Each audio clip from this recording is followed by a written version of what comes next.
more people will trickle in person, and we'll get started shortly. Thank you.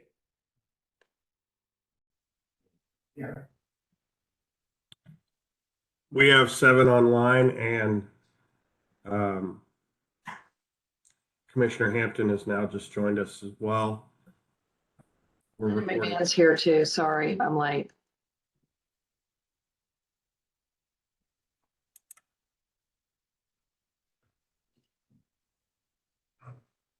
Hello, Commissioner Carpenter.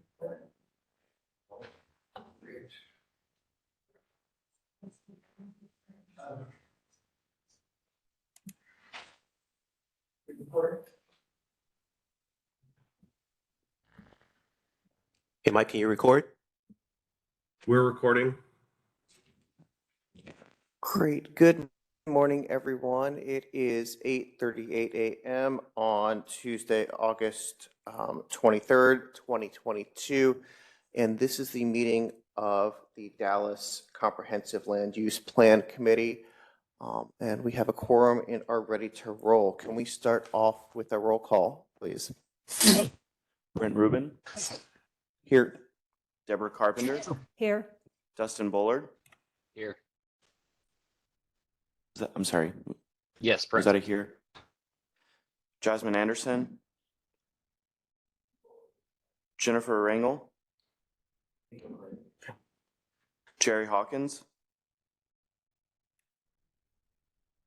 Krista Nightingale.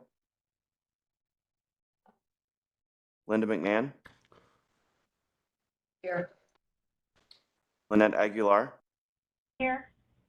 Matt Houston. Here. Peter Goldstein. Here. Roy Lopez. Here. That's 8. Great. Thank you so much, Mr. Price. Members, just keep in mind, I think we've probably reminded you about this before, but in order for you to count towards quorum if you're remote, you do need to have your camera on. So it's a little bit hard for me to see with the slide deck up, but I trust that everyone can keep their camera on. All right, the first item on our agenda today is we will briefly revisit the Hensley Field update. Is that Mr. Del Castillo?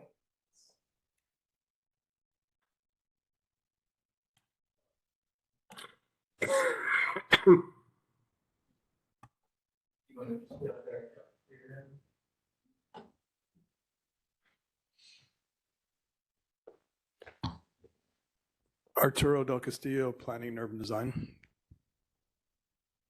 Great, and I don't believe you have any additional presentation on Hensley Field, Mr. Del Castillo, is that right? That's right. Before we move to a motion, does anyone have any additional questions for Mr. Del Castillo? All right, not seeing any. Commissioner Carpenter, do you have a motion? Yes, thank you. I move that we approve the Hensley Field plan as presented. Thanks. Any, do we have a second? I'll second. Thank you, Mr. Goldstein, for your second. Do we have any discussion? All right, seeing none, all in favor say aye. Aye. Aye. Any? Aye. Any opposed, say nay. The motion carries. Thank you, Mr. Del Castillo. Now we're on to our existing conditions report review, and I will turn it over to Mr. Agu. All right, good morning. Can everybody on the line hear me? Perfect. So I know it's been a hot minute since we met and I briefed you all last time. So thank you all for joining today. Today we'll be going over the current progress of our existing conditions report and also to the draft place types that our team, the consultant staff have been developing from the input that we've gathered for the last 3 months. So before I delve into the content from both the existing conditions report and the place type discussion, it's going to be a pretty lengthy discussion today. I want to introduce our consultant who have joined us as support today. So as we mentioned, you all know that PUD staff, myself, Brian Price, our director, assistant director, we are the project manager for this project. We'll continue to direct the course of this project with your input and community input. And our consultant Hauser Levine, also with Norris Design Group, have joined us today for support as we go through an existing conditions report and the place type discussions. There'll be certain points where they will join to kind of bolster the discussion, but for the most part, we'll be leading that discussion today, and we have our consultants on board to assist with any questions that you all have for them. Just to remind us in terms of the role of this committee, I'd like to show this every time just to make sure we're on the same page in terms of what we're asking for this committee. Is just to help us to guide the planning process to make sure that it aligns with city initiatives, city policies, and providing feedback from the broader perspective, basically being that voice for the city of Dallas. And you all will then be moving your either recommendations or comments to CPC as we go through this process. So this is meant to be a forum for public discussion, community input, and to monitor implementation when we get to that phase. So just wanted to remind everybody on this committee what we're looking for from you all. And I also want to touch on the technical committee as well. So as we go through the overview of the existing conditions report, that particular committee will be looking at more technical feedback and more technical analysis from what we've done so far.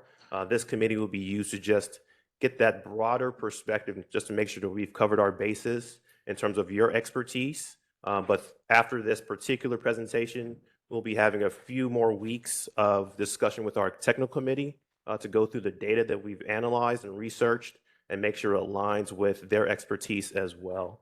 So just wanted to also bring this up as well, just to remind us of their role versus the committee's role. And in terms of timeline, I wanted to show this to show you all where we are. So we're currently in that existing conditions / land use visioning phase. So today, this is going to be that initial showing of the data that we've analyzed from the existing conditions side of things, and also too getting input from a land use visioning point of view, trying to get feedback related to making sure we've covered the initial baseline future land uses and land uses that we've developed through our initial analysis. So again, everything here that we're talking about is draft. This is meant just to begin that discussion. So I'll keep reiterating that this is at the draft level. Nothing's been confirmed. We want to make sure that we get the input from the community, this committee, the technical review body, and also staff as well as we progress through this process for the next year or so. All right, so existing conditions report again. This is still in draft form, but we wanted to give you an overview of what we've analyzed so far. The takeaways from this report is going to help us understand how to move forward with future land use discussions, implementation, and way of modifying our current way of looking at land use from the city of Dallas. So there are about 7 sections that this report was broken into. The first section that we looked at was development regulation.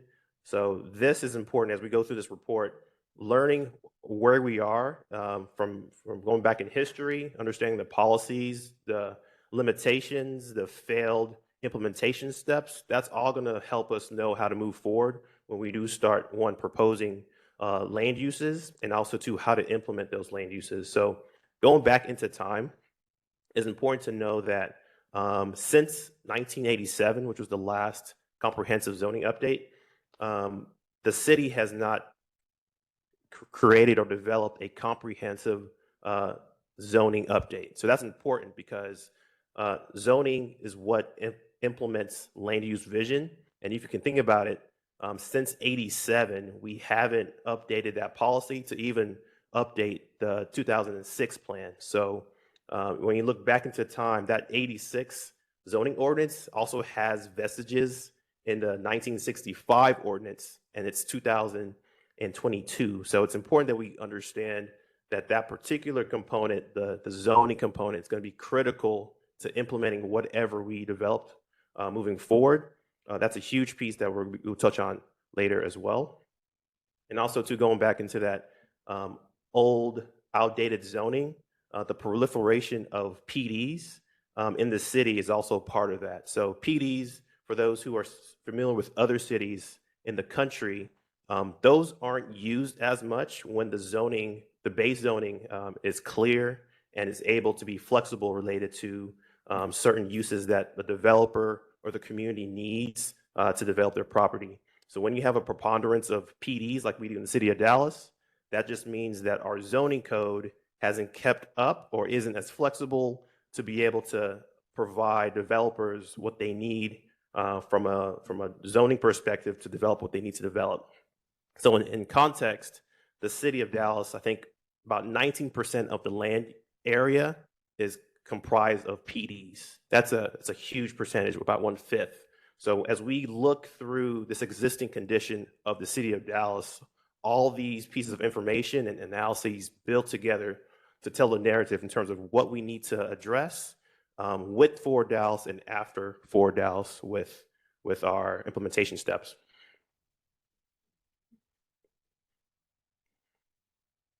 Also, too, as we're looking at the built form of the city of Dallas, it's important to know how we got to where we got to through history. So over time, the city of Dallas has grown not just because of development that the city basically enabled, but basically by acquiring and annexing and consolidating land from communities that were adjacent to us. So from the time of 1855 to now, we've grown exponentially, and the map here kind of shows how that has happened or occurred over time.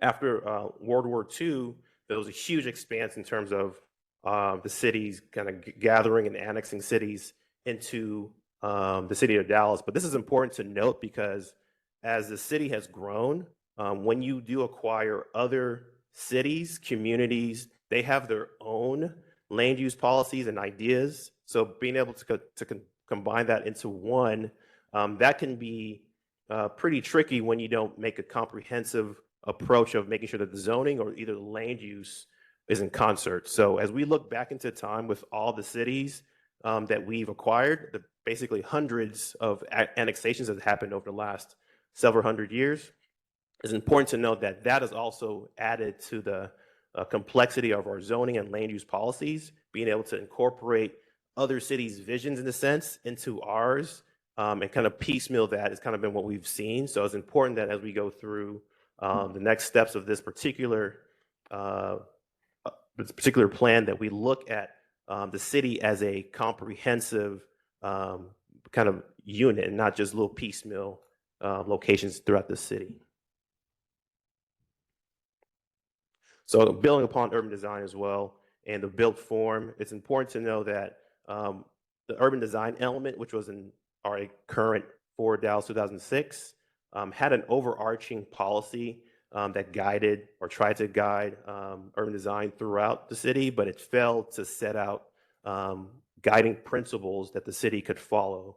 So it's important as we look forward to what we're going to be doing with this particular version of Forward Dallas, that urban design is integral in terms of how we apply, how it gets applied into the land uses, the place types that we'll discuss in the future. So one of the other sections, the third section that we have in this report was our demographic and economic snapshot. So this was for me, this was a pretty exciting section because I'm a pretty nerd with this type of information. But when we're looking at the demographic picture of Dallas, is important as we're looking at our COG data, and we're still reviewing that over the next 25 years, the city of Dallas is expected to grow by 300,000 people. So to put that in perspective, that's the city of Plano. And then for those who are not, from this area who tuned in from outside Texas, that is St. Louis, basically. So if just think about that, in about 20 years, the entire city of Plano coming to city of Dallas. So that's a lot of people in a short amount of time. And also to put that in context as well, from 2020 to 2021, that was the same amount of time that the entire US grew by 300,000 people. So again, in context, a lot of people coming to the city of Dallas, just based on our data, in about 20, 25 years, and we have to figure out how we're going to house those people, how we're going to figure out transportation with those people, and how does land use need to get adapted for that amount of growth.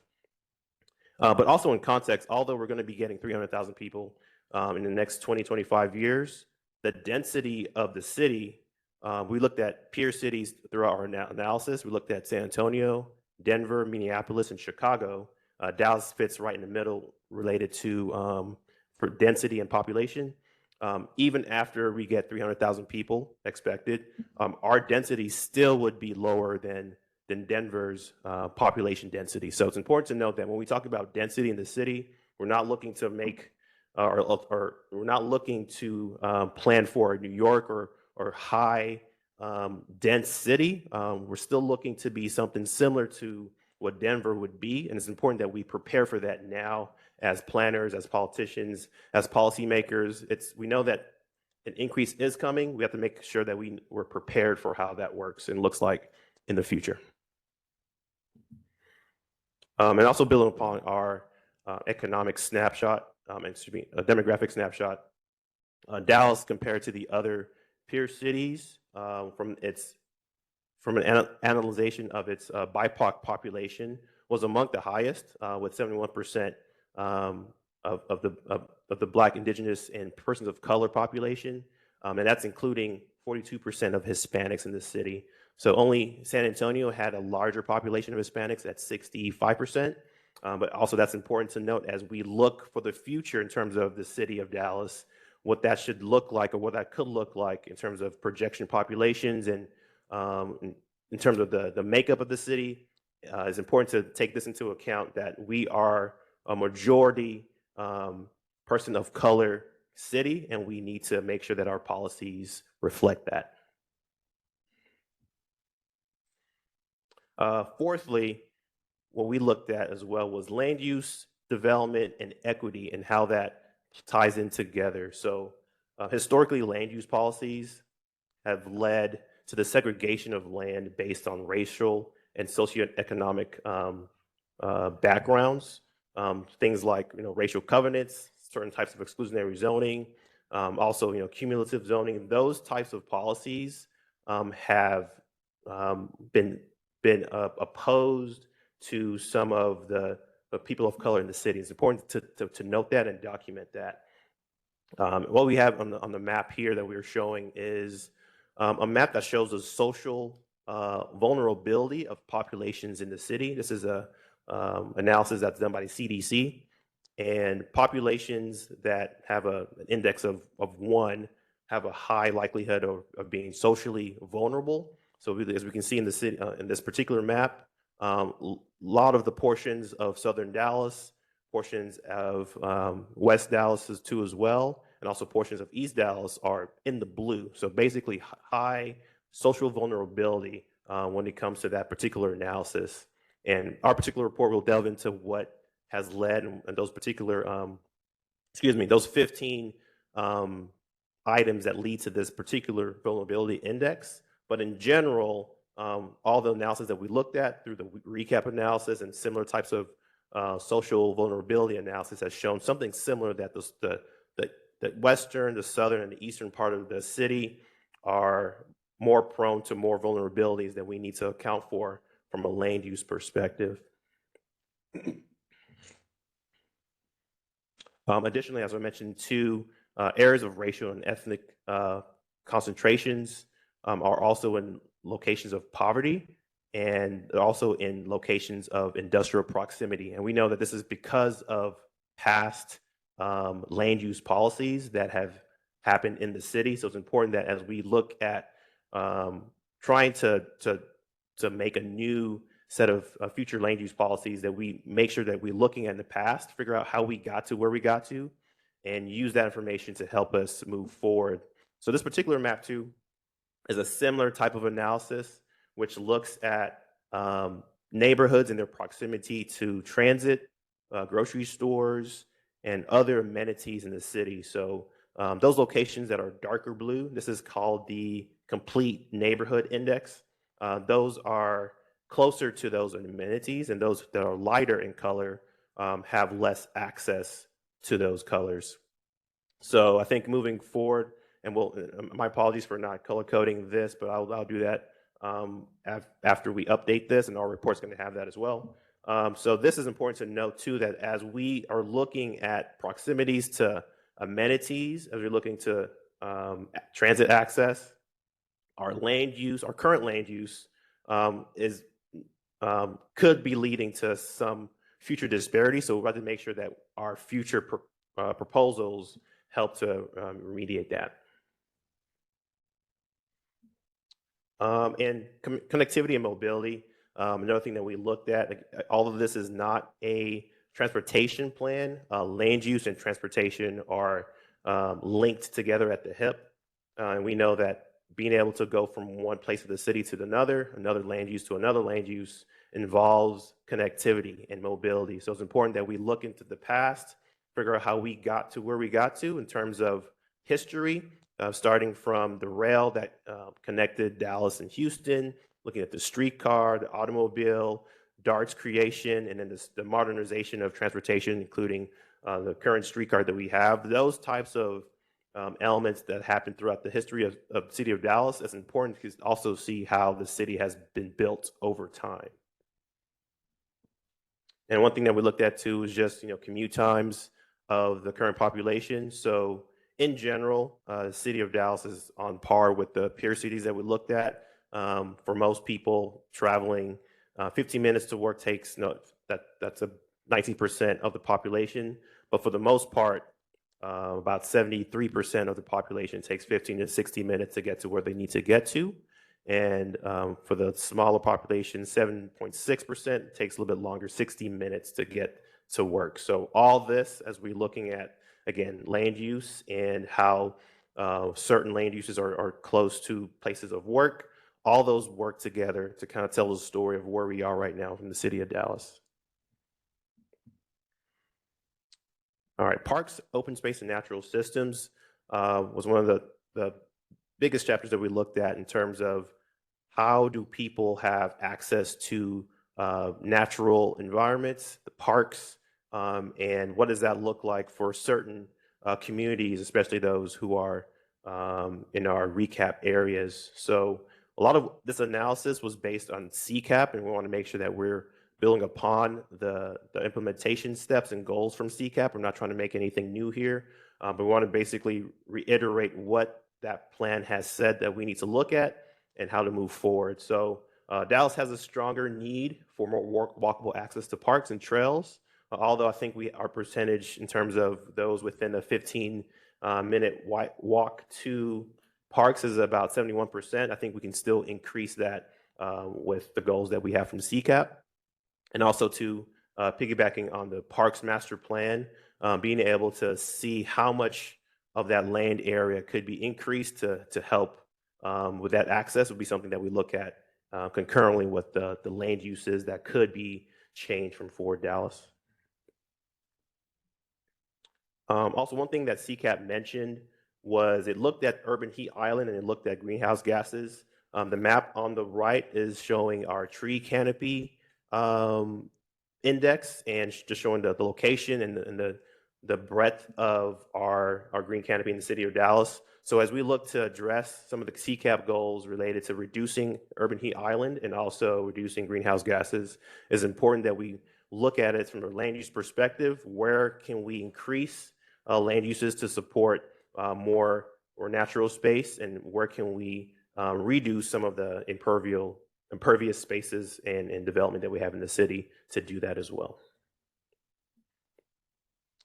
And then lastly, last slide from this particular section. I know this has been a lot of data dumping, but I want to make sure that when we look at past plans, studies, and reports, that Fort Dallas is looking to update 2 sections of the current Fort Dallas plan that wasn't updated by previous plans. So, for example, the Strategic Economic Development Plan, the Strategic Mobility Plan, those have updated other sections of Fort Dallas 2006, but that leaves the land use element and the urban design element to be updated, and that's what this plan is going to be looking to do moving forward. So Fort Dallas update will be a land use and urban design driven plan.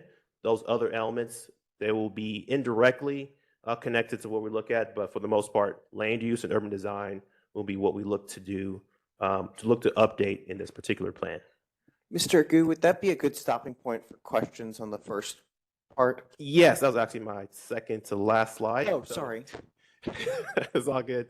So that's it. So I will entertain questions. Great. And Jumping the gun. Go before ahead. we hop into questions, I just wanted to note on the record that Mr. Hawkins arrived at 8:43, and then we also have Commissioner Hampton and Chair Shadid from the Plan Commission online.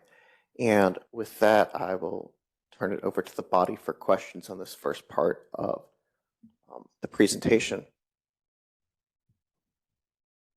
Commissioner Carpenter. Yes, Mr. Nagu, who or what is the technical committee that's going to be evaluating this? Yes, the technical committee is comprised of City of Dallas staff, local staff, DISD, and other local schools, the county, and a few other organizations that are local to the City of Dallas. So we can share that. I believe we shared that early in the process, but we can reshare that with you just so you have that for your records. But their purpose of that committee related to this particular plan is that the technical expertise related to not just land use, but transportation, housing, other elements that touch land use, they'll be able to help provide direction and make sure that the analysis that we've provided is in concert with what they're doing. So also our economic development department, every department basically in the city, they're part of that technical review committee, in addition to several other bodies outside the City of Dallas.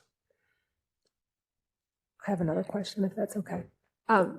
To your heat island effect slide, Yes. where you're talking about how rapidly the heat island is increasing, has there been any consideration given to the fact that seems to be one of the inadvertent results of the revision of Article 10 is that we're seeing very rapid redevelopment of some of the very heavily treed parcels of land in the southern sector, because parcels of land that weren't economically viable to redevelop because of the high cost of tree mitigation, that's changed with Article 10. So we're losing a lot of, and I realize there's an economic development, a balancing act to play with the heat island effect, but has that been looked at or given any consideration as to part of this increasing heat island problem?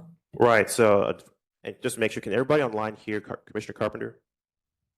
Yes, okay, awesome. So related to Article 10, we haven't looked specifically at that connection between that particular policy and urban heat island. I think moving forward in terms of implementation, that's a great piece to mention, that when we do look at the effects of that, it's going to be important to measure maybe when we finish our policies that we connect those two together. But at this moment, it's been kind of high level. The data has been more from CCAP, and that was kind of a few years prior. But I think that's a good point to bring up, that when we do look at the implementation steps, Article 10 would be something that we need to look at from an implementation and measurable standpoint of things. But we haven't looked at it specifically yet. All right, Mr. Goldstein. Thank you, Lawrence. This is looking really good so far. Just to pick up on that a little bit, on the urban heat island, has Texas Trees, I assume, has been in the loop and helping provide data for this report? Definitely. So all the data that we have related to our urban heat island has been specifically directed and given to us from Texas Trees. So we're using their data. We're not making up any other additional data because their data is actually more robust than our database. So we're using that to build upon. That's a great question. Okay, that's good to hear, because I know they're doing a really deep dive into that. Along that line, a few minor things. On slide 20, with the parks and open space, I'm also wondering if it might be helpful to include a slide of how Dallas compares to our peer cities, just so we can get a sense of open space and what that looks like in other cities. No, we can do that. That's a great point. So I think right now we just looked at the demographic economic side of things, but I think looking at all aspects of development, including open park space, makes a lot of sense. Great. And then minor detail, but you already mentioned on slide 17 that you were going to color code that. And I think slide 16 that deals with social vulnerability could also use a little bit more data to help understand. That would be slide 16. 16 and 17, okay. we can do that. Yes. Looking good. Thanks, Lawrence. No, thank you. Mr. Hawkins? Mr. Lawrence, thank you for the presentation. Appreciate it. I have just a couple of questions about the policies. So you mentioned policies in several of the slides. I served the city on a couple of committees, and I wonder if this is a legal question or not. But we, on the committees we serve, never see a list of those policies. And I wonder if that's possible, because it's very hard to talk about the policies without actually looking at them. As part of the racial equity plan, I urged the city to look at the Bartholomew City Master Plan in 1942 that actually says that white and black families living together is unthinkable in that plan. And it suggests that black families need to move to 4 areas. The Elm Thicket area, 2 areas in West Dallas, and then an area near the river in South Dallas. So those plans would be very helpful in talking about the policies, particularly with land use, because that's actually what that plan is talking about. But we never discussed them, So I think that's imperative, and maybe share as an addendum, maybe we can talk about those policies or addendum to this presentation. No, that makes a lot of sense. We actually, that's a great point. You mentioned Bartholomew Plan. I think the Kessler Plan had some vestiges of that. Actually, the Kessler Commission specifically mentioned that particular piece that you just mentioned as well. We have a list of that again, but for this presentation, we were a little high level, but definitely I think all those that you mentioned, we can either provide that list to you or include that in this particular report. So that's just available for reading as well. So if you have a preference in terms of send that list to you all after this meeting, and in additional, we can put it in that report. Yeah, I mean, some of this exists on the city website already, so it's not like it's right. It's clandestine. You know what I mean? I think the other question is also connecting some of the work that's already been done. BC Workshop also has a report on race and the control of public parks in Dallas. And I think for land use, when we're talking about green space, I think that report would be tremendous to the work that the committee has to do. It's just another suggestion. My next suggestion is also about this is a question suggestion, but it's also about the heat map. The heat island? The heat island, I'm sorry. But it's a map showing the heat island. The reports have been coming out, although the Southern Dallas sector has one of the largest urban green forests, that the actual neighborhoods have less tree canopy than neighborhoods in North Dallas. Is there some data that talks about that, particularly as you talk about the increase? That's interesting. So I think the data that we've seen from a tree canopy perspective shows Southern Dallas, in a sense, being the lungs of the city, having more of that. So I'd be interested to. I'm not talking about outside of the forest places. Right. I'm talking about the actual planned neighborhoods. Right. So maybe that's why. The scale of what we're looking at in our analysis doesn't delve into that specificity of the neighborhoods. Yeah. It's more macro, but I think that's an interesting point to look at, because from a macro level, I think you can have a lot of green in one area, but that area could not cover residential, neighborhoods. So that's an interesting point. But what we've seen is macro level that it is high. But if you do have that data anywhere, or kind of lead us to that particular neighborhood level, that'd be great. For sure. We haven't delved into that yet, though. And my last question is really about policy concerning trees. When development happens, is there?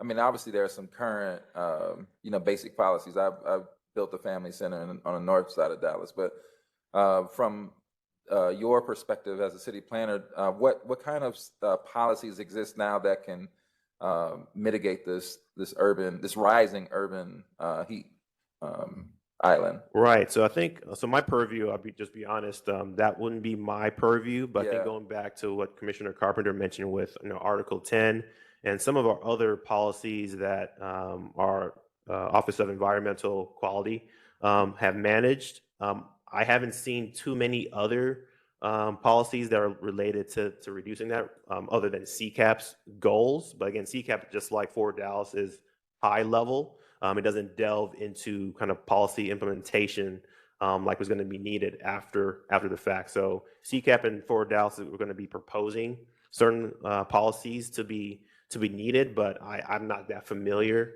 with that level of detail. But I can do some more research to get that answer for you. So I wouldn't be familiar with that one. Thank you. Can I follow up on a couple of Mr. Hawkins' questions? One, I agree with him completely that the historical piece is very relevant and important to this, because the past is prologue and informs a lot of the decisions that we're going to be making. Right. I've slept a few times since I've read the 2006 document, but if I remember correctly, there is the existing conditions report. Is there a separate history piece that was in the 2006 document? And what is the plan to formally incorporate, this critical history into the document that gets sent to us? Right. So great question. So with the 2006 Fort Dallas plan, it delved into history, but it wasn't. We didn't think it wasn't as comprehensive in terms of linking just past policies in terms of what they were recommending from their policy recommendations. So what we're hoping to do is, one, use this existing conditions report as one of the pieces of history and looking at the past.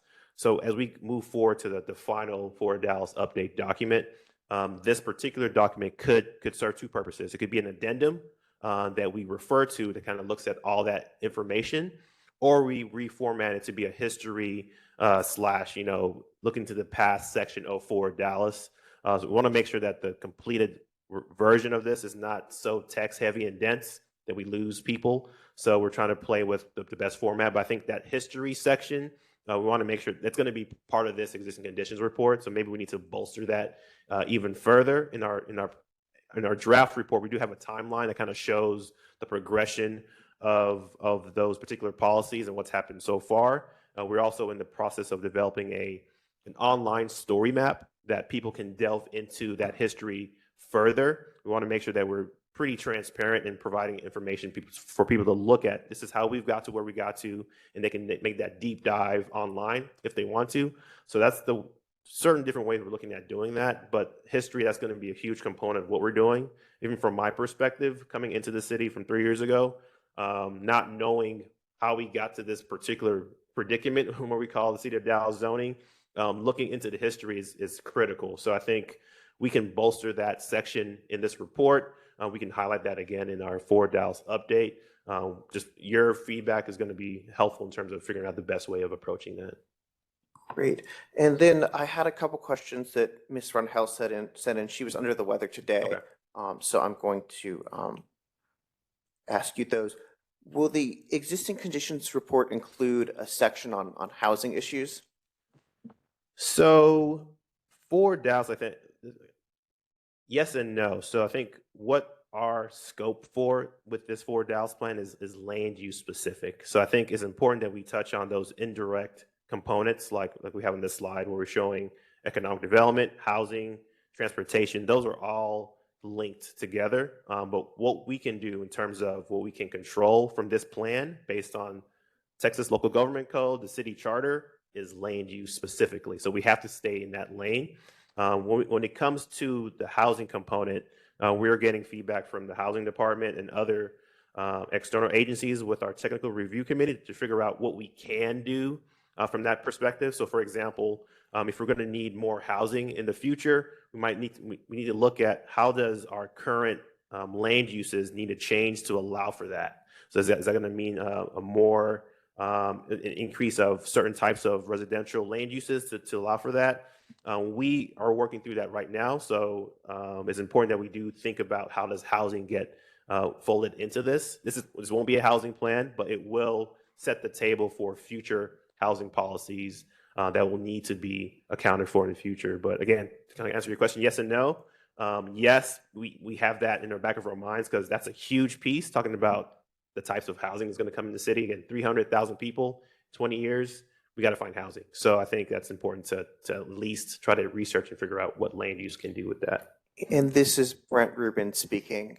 I know it was Commissioner or Ms. Runhell's question, but I think robust data on housing is incredibly important considering the tight linkage between land use issues and housing issues. Land use isn't everything when it comes to housing, but as we see at the Plan Commission on a, every other week, housing and land use are very closely tied. I have one more question for Ms. Runhell. I think in a similar vein, is the city working on a gentrification vulnerability index to have additional data about places in Dallas? Yeah, so in addition to the vulnerability index map that I showed, there are several other maps that we'll be looking at with this report, recap, analysis looking at how certain populations of color, how they're affected by access, economics, all that is being taken into consideration. So when we do look at future land uses and their proximity to those locations in the city, that's going to inform us to help be able to figure out how do we empower these communities moving forward with changes in land use. So what we're going to be doing with Ford Dallas plan is as we look at these changes in land uses, we'll be putting this through we call it a scenario model where we can look at the existing conditions. We can look at what the future would hold if we do X and Y from a policy perspective, and then be able to weigh those decisions to see if it makes sense to go down a particular path. So as we do look at those particular populations and what needs to change, we're going to be using data and models to basically help inform your committee, inform us as staff to try to figure out what needs to change and how that needs to change. Right now, we're still collecting that data. We haven't analyzed it in that form, but that is the goal of this plan, is to do that. And you've used a couple acronyms today, and I think it might just help everyone if you just quickly walk us through recap. Right, I'm sorry. CCAP. Racially economic concentrations of poverty. So looking at those, that's the way that the federal government classifies those areas in the city and throughout the country. So recap, sorry, thank you for slowing me down. That's what that stands for. And we have certain analyses that look at those populations throughout the city to make sure that I'm not just looking at just one particular broad stroke, knowing that this plan has to be racially equitable. We need to look at what's happened in the past because those populations they're not doing as well as some other populations. So we do have to look at that population with a certain lens. So when we do make these policy changes and recommendations, that they are being brought to the table and assisted through where they currently are moving forward. So I think that was recap. CCAP for those of RECAP. But there's recap, and then there's CECAP. The climate action, climate environmental action comprehensive plan, something like that. So I can put those acronyms all together for the committee to have. But the comprehensive environmental climate action plan, that's CCAP. So I will make sure I list all those acronyms in our report, so there's no confusion with my second language of acronyms. I'm sorry. Great. And I think you went over recap, and I just want to make sure I drill down on Ms. Runhell's question a little bit more. Okay. And this may be a question for the housing department, but whether there is some sort of measure for gentrification vulnerability, because there are probably some heavily I guess areas weighted towards people of color in the city of Dallas that aren't facing the gentrification pressure compared to other areas like in Elm Thicket or parts of Oak Cliff. So is there any measure of gentrification vulnerability that we're going to have, Or is that one that you'd like to bounce to the housing department? That's a good one. So I'm gonna add that to our analysis. We haven't looked at specifically gentrification. It's more the combination of the other data that we've looked at, how that has led to that. But I think gentrification, we can take a deeper dive in terms of if there's a particular index or a particular analysis that we can add to our analysis. I think that's important. That's good. Good point. Great. Mr. Lopez, think you had a question. Yeah, Lawrence, first of all, thank you. I'm a big believer that, eliminating parking minimums actually makes cities better. I didn't hear a lot about, going forward on the land use perspective related to parking, but as we think about the increased use of rideshare and our bolstering up of public transportation and work from home strategies that could reduce, thinking about it from a small business perspective or even a large corporate business perspective, perhaps, parking is not the same parking of, say, 1950. And so revisiting this in this plan, I think would be incredibly helpful. But I want to get your thoughts on that and just see where, and I know this can be a little bit controversial, but given parking and how it's changed over the years, didn't see it in the plan. Just wanted to see your thoughts on that. No, that's a great point.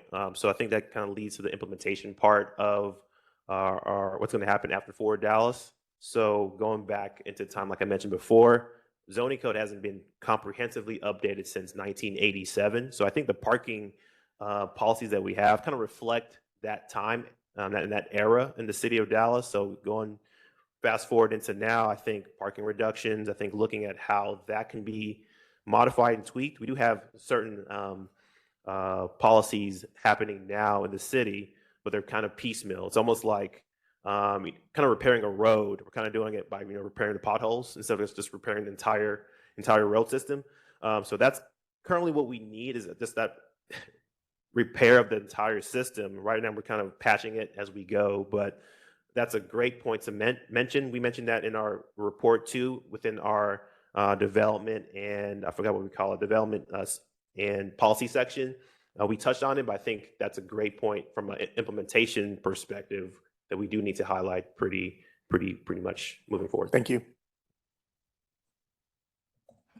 Great. I know a couple commissioner or members have a second round of questions. Before we hop to them, does anyone else have a first round? Oh, Ms. McMahon, sorry. Hard to see y'all on the WebEx. Before, Thank you. this is Dustin before understand. Linda goes. I'll take one.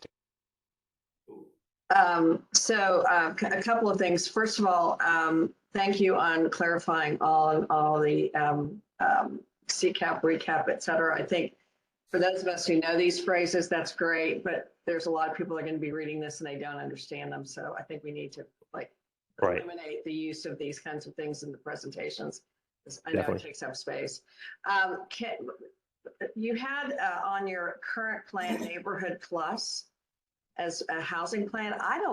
Haven't heard about that in years, and I don't know that it's even active or effective or they're utilizing it. So not sure where that came from, but on the housing side, definitely not something that's being used and hasn't been used for many years. So Right. So I don't know where that came from, but just asking that question.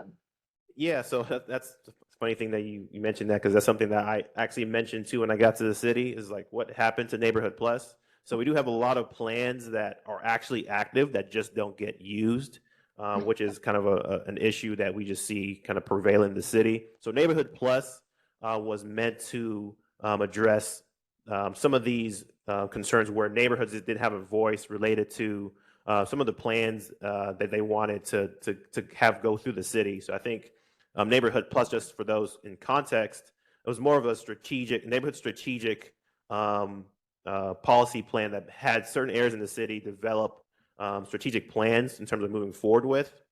Elm Thicket was actually one of those areas that were identified in Neighborhood Plus and in certain other areas in the city. So I think it's important to note that Neighborhood Plus, from that plan, certain areas in the city developed strategic plans to further the goals of their communities. And that's a particular plan that kind of led or kind of built off the neighborhood element. Neighborhood Plus was actually adopted and was meant to replace the neighborhood element of Forward Dallas 2006. It says that in the second page, I believe. So that's why that's here. That was specifically addressed to address that particular element of Forward Dallas 2006. Well, it hasn't been active since Rawlings was mayor. And so, I don't know what it's not anything the city housing department talks about at all. I'd love to see it come back, but Right. just to be clear, I echo comments about parking minimums. I think that's a big barrier to development. And I also want to make one comment about the tree mitigation issues. The cost for tree mitigation really is an enemy of affordable housing and economic development in the southern sector. And as much as I love trees, it is a natural barrier because of the cost associated with tree mitigation. So I just want to put that on record. And then I'd like to go back to the timeline, please, at the very beginning and understand what that means timing wise. Which section? Beginning, the timeline of this process. Of the project? Yes. Okay. So I didn't have a chance to. So we're expected to complete this land use visioning by the end of this year. And that's not necessarily. exactly whose role is all of this timeline. I'm just trying to understand where we fit into this process. Yeah, no, good point. So this project was basically initially meant to be an 18-month process, so ending 2023 in the summer 2023. So right now, this particular portion of the plan is meant to solicit feedback related to communities' ideas of land use visioning, what their communities need and want in their areas. If needed, look what we've done in the past with Forward Dallas. If community engagement needs to go further, we will make it go further. Although we are, scoped to go through a particular time, if it's not reaching the community in the way that we envision it or we need it to be, the project needs to make sure that we allow for that. But this particular point in time, we are starting to gather not just existing condition data like we've gotten, not just issues and opportunity data that we got in the past, but now making sure that we're asking the community, what is your vision for land use in this particular area that you live in? So from now to the end of the year and also the beginning of 2023, we'll be asking and refining what that looks like from in-person meetings, virtual meetings, being able to show before and after and possible future what that looks like. So from now to basically the end of the year, that's what we're going to be doing in the community, is getting that feedback from a land use perspective. We'll delve in that type of what that's going to look like in our second half of this meeting. So this meeting is going to be meant to help vet through the particular future place types that we've initially drafted so far, and then whatever feedback that we get from this meeting, we're going to come back to you all again next meeting and try to figure out where those particular future land uses should go in the city. Are there areas of focus that we need to think about before we go out into the community and ask and solicit further feedback? So from now to the end of the year, that's going to be what our focus is. But if we don't get the data that we need at a sufficient level, that'll be up to, we'll propose the data to you all and other bodies to let them know this is what we've gathered so far. And if we need to extend it, that'll be up to the policymakers to help us make that decision. So these meetings is beyond the area planning meetings that you're having in certain specific areas, right? Correct. So our scope is definitely not at that level. We will delve and get some of that information from some of the area plans that are currently happening. But just because of the breadth of what we're looking at, we just can't delve into the area planning level for our analysis. But I think that that's a great question too, because the Forward Dallas comp plan, how that ties into area plans, it's basically that base foundational level of land use understanding that helps to either support area plans moving forward and then also to neighborhood plans moving forward. But if there isn't a consistent baseline or base foundation for area plans, those can look different as they come up. So I think, for example, when you talk about area plan, like a WOCAP, that we are currently moving through the process, that actually occurred before this plan. So being able to connect both of what was happening from that plan to what's going to be happening with this plan is what we're doing right now, making sure that we are in concert. We will still be going out into those communities and letting them know what this plan will be using and taking from WOCAP and how what this plan will inform WOCAP too. So that's a great question. The unity of those two plans is very critical, but the scale, we can't delve into that level just because of just how massive the city of Dallas is. Yeah, well, I agree with you 100% because that's a deep dive for West Oak Clip, but also I'm involved in the South Dallas Fair Park area planning process. And frankly, you know, it's from my perspective on that area planning group, the loudest voices are the only ones that are being heard, and a lot of neighborhoods are being left out because the loudest voices are the only ones being heard. And then I think West Oak Cliff, you know, I think we've all learned that certain segments of the population were left out in the early stages, and now everyone's catching up. So, you know, I think there's been lessons learned in both of those area plans that we've been exposed to that I think hopefully inform this, but there's no way in the world you could go into that type of deep dive or across the city. It would take you a decade to do that. And that's not my expectation or anyone's. I really am very interested, and I know you said you were gonna address this later, exactly how you plan on getting feedback in these communities so you can actually come up with something. And then at the end of the day, when you finish all of this, that there's not, you know, basically the city staff being held hostage by community groups that don't feel like they've been heard. So I just want to make sure that we're heading in that right direction. This is just phenomenal. I really would have liked to have even more time to dig into this because you've done great work here. And I know there's a lot of work behind the scenes. So great start. I can't wait to dig in further. Thank you very much for allowing me to ask questions. No, thank you for your questions. Appreciate it. It looks like Mr. Bullard, can you hear us? You may have stepped away. And just one quick note for everyone, due to some scheduling issues beyond PUD staff control, I do think we lose the room at 11, unfortunately. So, you know, please continue to ask these great questions, but my understanding is that we have a hard stop at 11, unfortunately. So I think Commissioner Carpenter, you had additional questions on this first part? Yes, I have 3 questions about trees, PDs, and inequity. So if I forget them, then maybe someone can remind me. Going back to the trees, you know, the city has demonstrated its, you know, interest in, you know, climate, a green city, a healthier city through preserving, you know, tree canopy and thinking about heat island. I know one place where I have noticed that there's a definite slip in or gap in the city's policy is with the preservation of landscaping that's required to be planted, but frequently dies and is not replaced.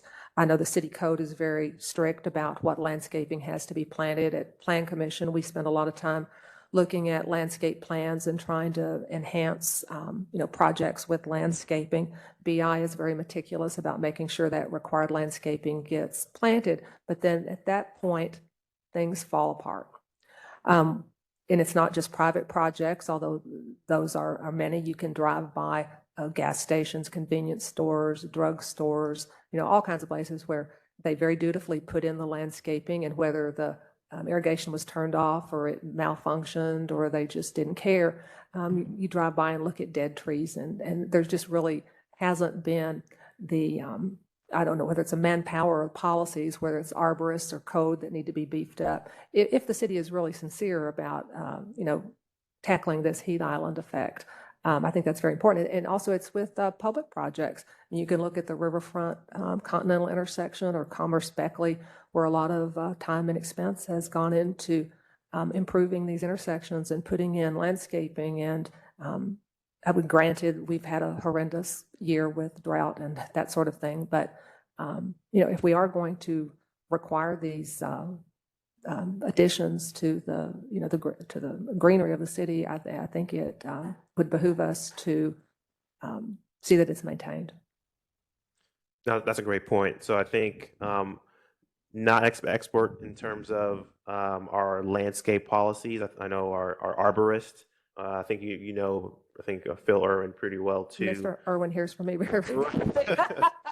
No, and I think also too, some of our staff in PUD also pretty familiar with what have ideas and how we can improve that, and they also actually helped to write this particular section. So I think as we get to their expertise, when we do get their analysis from what we can look at in the future from an implementation point of view, that's a great point. So we can plant trees all day, but if it dies the next year, what point is that? How's that helping us get to that goal? So that's a great piece to add. I'm not sure what we could do from that technical aspect, but I think that's something that definitely needs to be addressed. Right. Well, if the city is worried about the increasing heat island effect, I think that's one thing. You know, Right. that's a real, you know, it's like leaving your front door open and wondering why your air conditioning isn't Right. working as well as it Right. should. You know, you're losing a lot. That makes sense. And I don't mean this as any criticism of the current departments. I know they're very stretched and they have Right. to do what they have to do. But I think this is one place the city, if they are serious about this, could turn things around. Definitely. That makes a lot of sense. My second question, okay, about PDs. In the report, it says, you know, the PDs have been proliferating because the underlying code isn't adequate. It's not clear, and it's not as clear as it needs to be and lacks flexibility. But I'm wondering if there's a recognition that, you know, PDs have been a very useful tool in providing that flexibility, that we're able to negotiate considerable enhancements to what the base code requires in terms of, you know, enhanced aesthetics, urban design, open space, landscaping, that sort of thing. And if the goal is through this implementation of place types, if I don't have the terminology right, you can correct me, that is somehow going to diminish the need for PDs, is there also, I mean, are we going to be then sort of settling down? I mean, if we're wanting to do an end run around PDs, are we going to end up with projects that have less, you know, fewer amenities and less landscaping, that sort of thing? Anyway, that's my question. No, that's a great question. So I think coming back to, you know, me being here for 3 years and looking at other cities before I got here, City of Dallas has a lot of PDs. So the issue with that, when you have a lot of PDs, it's not clear from the public standard of view what those PDs mean. So again, looking at this map, I'm going to zoom in a bit. Okay. So the blue represents the PDs. If we're to look at this zoning map, just from a color perspective, yellow, we understand that's residential. You know, the purple, we don't understand that could be IR.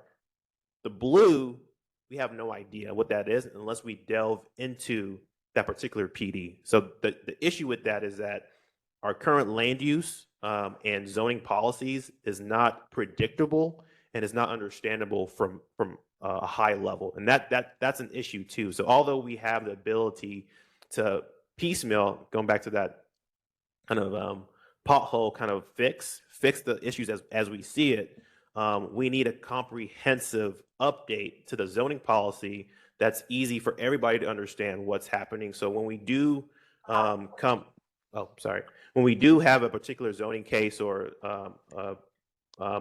zoning case that comes through, it's predictable what should go there, and also too, it helps the process go by faster. So I think it's both aspects of things. So even though we have PDs and that mechanism, it's not going to disappear. PDs are still a vital part of how we develop, but having it in a way that's clearer for everybody to understand it's vital for kind of developing the future of City of Dallas. So just going back to this plan, like again, 1/5 of our land use area is PDs, but it's hard to tell just based on this map what that means for the city. So being able to have something that's predictable and understandable, that's kind of the issue that PDs have led to in the city, is that no one really knows what that means. And the base zoning that we currently have, it's going back to the 80s, and it's not really up to date with what we currently look at from a development standpoint. So that's why PDs are being used the way they have been used, because they were the best way of making that fix without doing a wholesale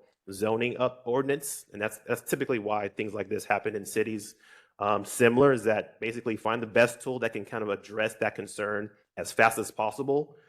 Doing a zoning rewrite, that's going to be a intense undergoing. So that's why it hasn't been done yet. But that would be my perspective related to the PDs and kind of how we use it. So I think it's still important that we do give the political bodies the ability to see clearly what's happening and modify and tweak and help that process. But again, we can't do that for every case that comes through. That again, we're limited in terms of scope and time and staff. We have to make sure that we have something that's understandable and consistent and predictable, so we can all kind of move forward in the same place without having to have things like PDs kind of proliferate as we go through the process. Well, I look forward to seeing how this, evolves as we move through the process. And my last question, and I realize it's pretty comprehensive. Your report acknowledges that there have been very inequitable land use policies in the past, that communities of color and industrial facilities were deliberately co-located. And, at one time it was legal according to the zoning to have housing and industrial together. And then at some point during all of these changes, that got overlaid with just purely industrial zoning and made the, single family or the residential, usually single family homes, non-conforming. And then you add that to redlining and other things. It was very much to those neighborhoods' disadvantages. And, through your map, we have a very inequitable distribution of industrial zoning, which have very adverse effects on adjacent residential neighborhoods. And I realize this is a monster question, but how is a place type map going to even attempt to redress the inequities of the past? Right. No, I think that's a great question. And actually, that's something we're going to talk about even in depth when we talk about place types and the scope of Fort Dallas.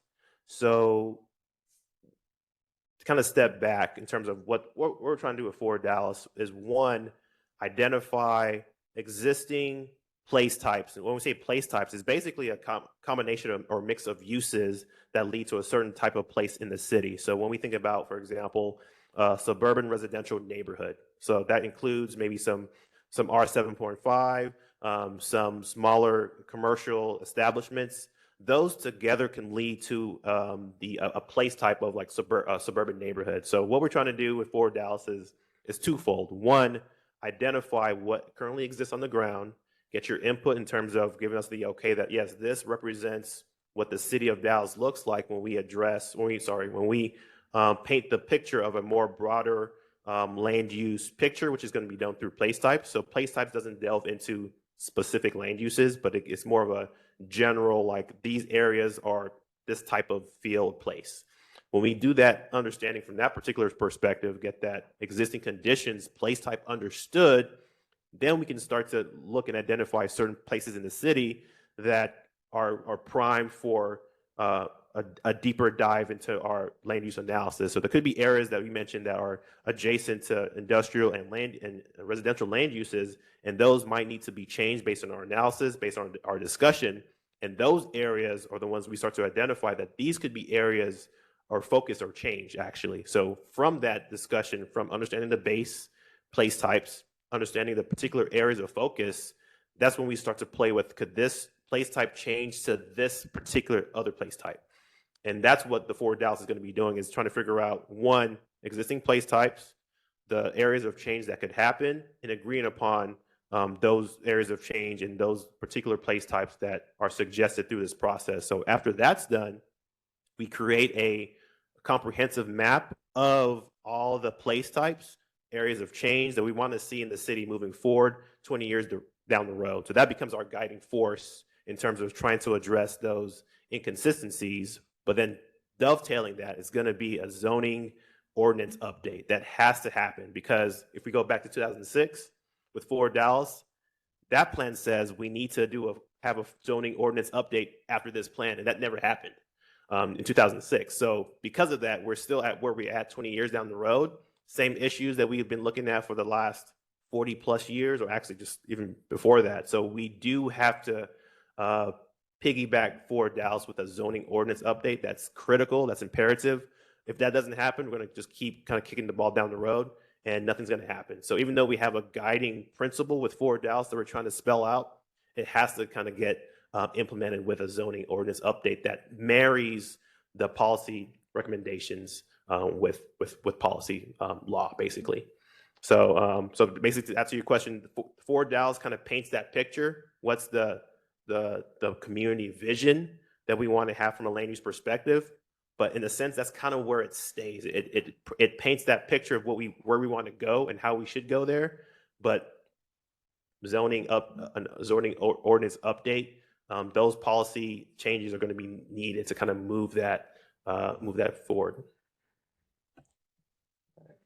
Mr. Hawkins? Yeah, to that point, thank you for that, Commissioner Carpenter and Lawrence. I keep thinking about slide 16 and 17.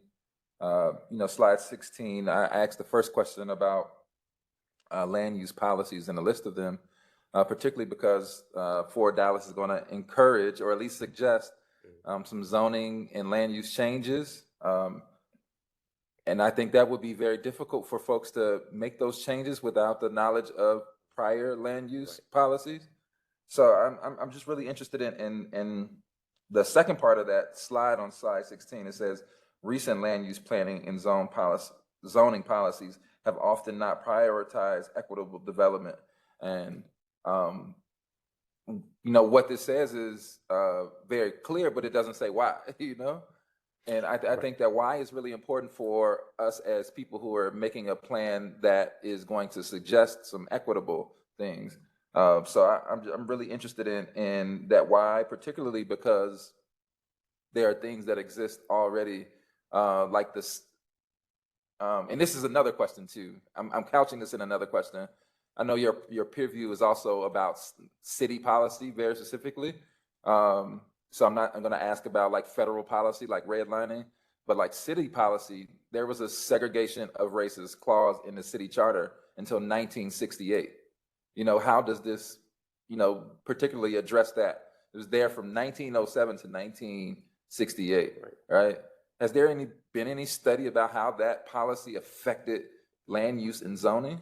Right. So those are all incredible questions. So I think the one piece that, as we're doing our analysis, and I think you actually touch on the critical piece of researching all the policies that are kind of tied to land use. Like we've done a lot of that research. There's a lot more to be done, to be honest. And the reason that kind of going back to your question in terms of why recent policies have not addressed some of these inequitable policies, some haven't delved into that level of detail from a history perspective. So I think when we say this and when we're doing this with Ford Dallas, I'm trying to be transparent that some of these, although they had good intentions, they didn't connect what was happening in the past, like you mentioned, all those documents, how that's led to some of the policy recommendations that they're bringing up. So I think from that perspective, we've done a lot of research, but there's still a lot more to be done. I think some of the policies that you brought up to us,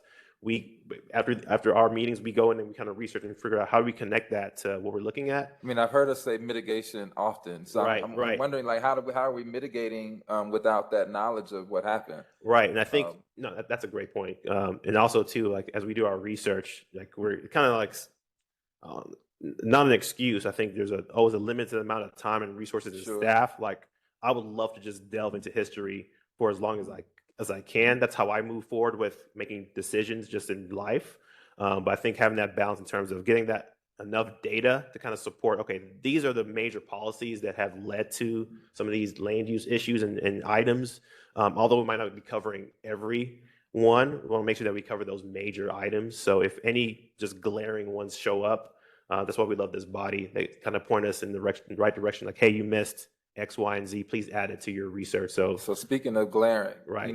Slide 17, right? Because Commissioner Carpenter mentioned like industrial areas, right? And slide 17, says that areas of racial and ethnically concentrated poverty are most impacted due to industrial proximity. Mm-hmm. There's a stat out there that says that in the city of Dallas, 49 Black and brown communities are zoned next to industrial zoning, and only one 50% white community is. How do we not include that in this Right. kind of work. You know what I mean? Yeah, so one that is included in our report, just not this overview. Okay. So I think when we look at the recap areas, I think one's important to note that, cumulative zoning, redlining, slavery. I think we're not trying to whitewash what's happened in the past. All those items have led to where we are right now. Like that's important, and we highlight that in our report. We can put this update here for this particular presentation, but we just wanted to stay high level, let you know what we've delved into. Yeah. But that is, yeah. And my last thing, and this is, because you mentioned city council, because you said the last zoning ordinance was 1987, am I correct on that? Correct. Comprehensive. Yeah. There was not, according to the United States District Court, equitable representation in the city when it comes to our city council members until 14-1 in 1991. So the zoning ordinance was made before we had equitable representation. I don't know if city council members, when they are making the decisions, actually know that, but I'm really interested in what that means for their decision making as well. So Right, and I think the last point, and also looking time check, I know Commissioner. leave it alone. No. Good. That's the question. No, it's a great discussion. So I think even looking when our first zoning ordinance was adopted in 1929, typically just right now in the U.S. before you pass zoning, you want to have a land use vision that basically links or supports what you're doing from a zoning perspective. So we started off with a zoning ordinance that didn't really have a baseline with the community and what they wanted, and also too, like fast forwarding now, a lot of those legacy decisions, they're still here today. So I think it's important that you mentioned, like, when we go into policymakers and how they make their decision. I'm not going to delve into that. That's out of my scope. But in terms of what has led to where we are now, we have to highlight that. I think you also mentioned that too. Like, we need to highlight that front and center. So when we do make these policies and plans, it's there on the table for the policymakers to make that decision. So I think all we can do is provide that data, provide the trends, what we see, and what we see going on in the future. And I think you're just adding to more support in terms of telling that broader picture in a way that just can't be that's undeniable. Like, this is what we've done. This is how we've got to where we've got to. What do we need to do, policymakers, to move forward? That's a great point. All right, I don't think we caught Mr. Bullard for our first round, so Mr. Bullard. Thank you, Chair. Great presentation, staff, and I agree with a healthy discussion here from my fellow members. One question, I think, we know as we look at the future that density is a very important piece of Dallas's future, in my opinion.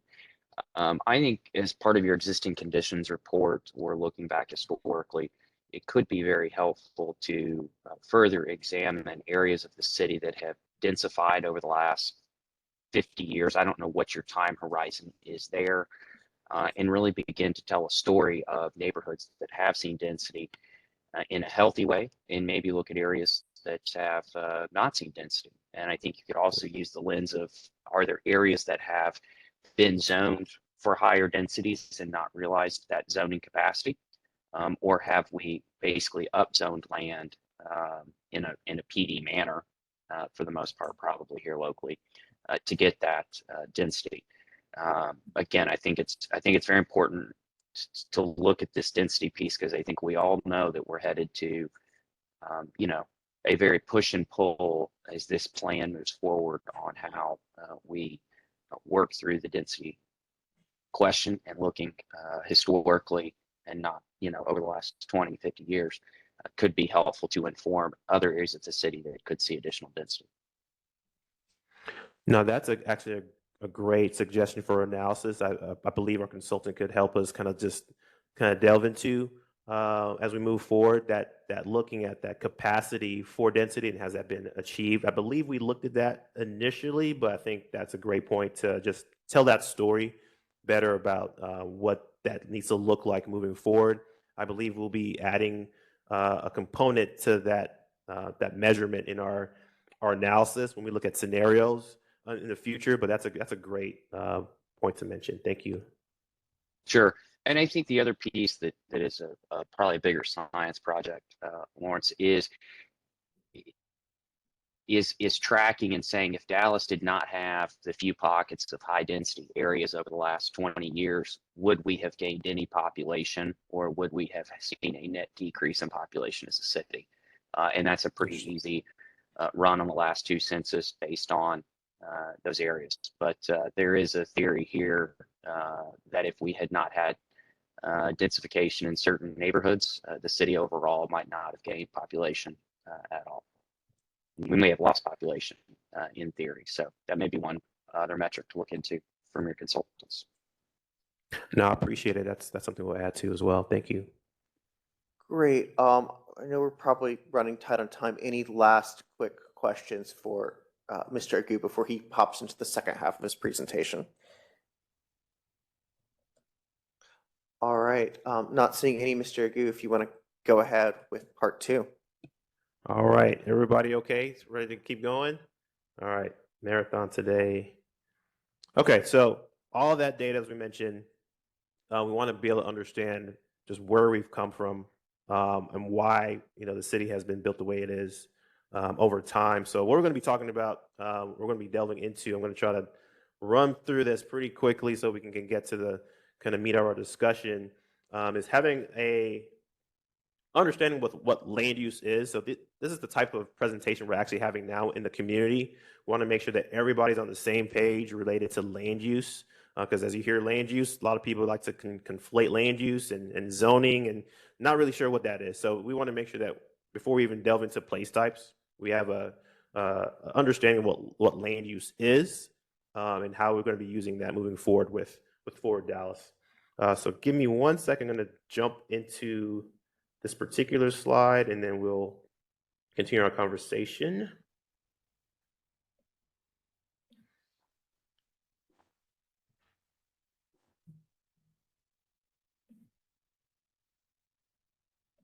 All right, hopefully this goes the way I want it to go.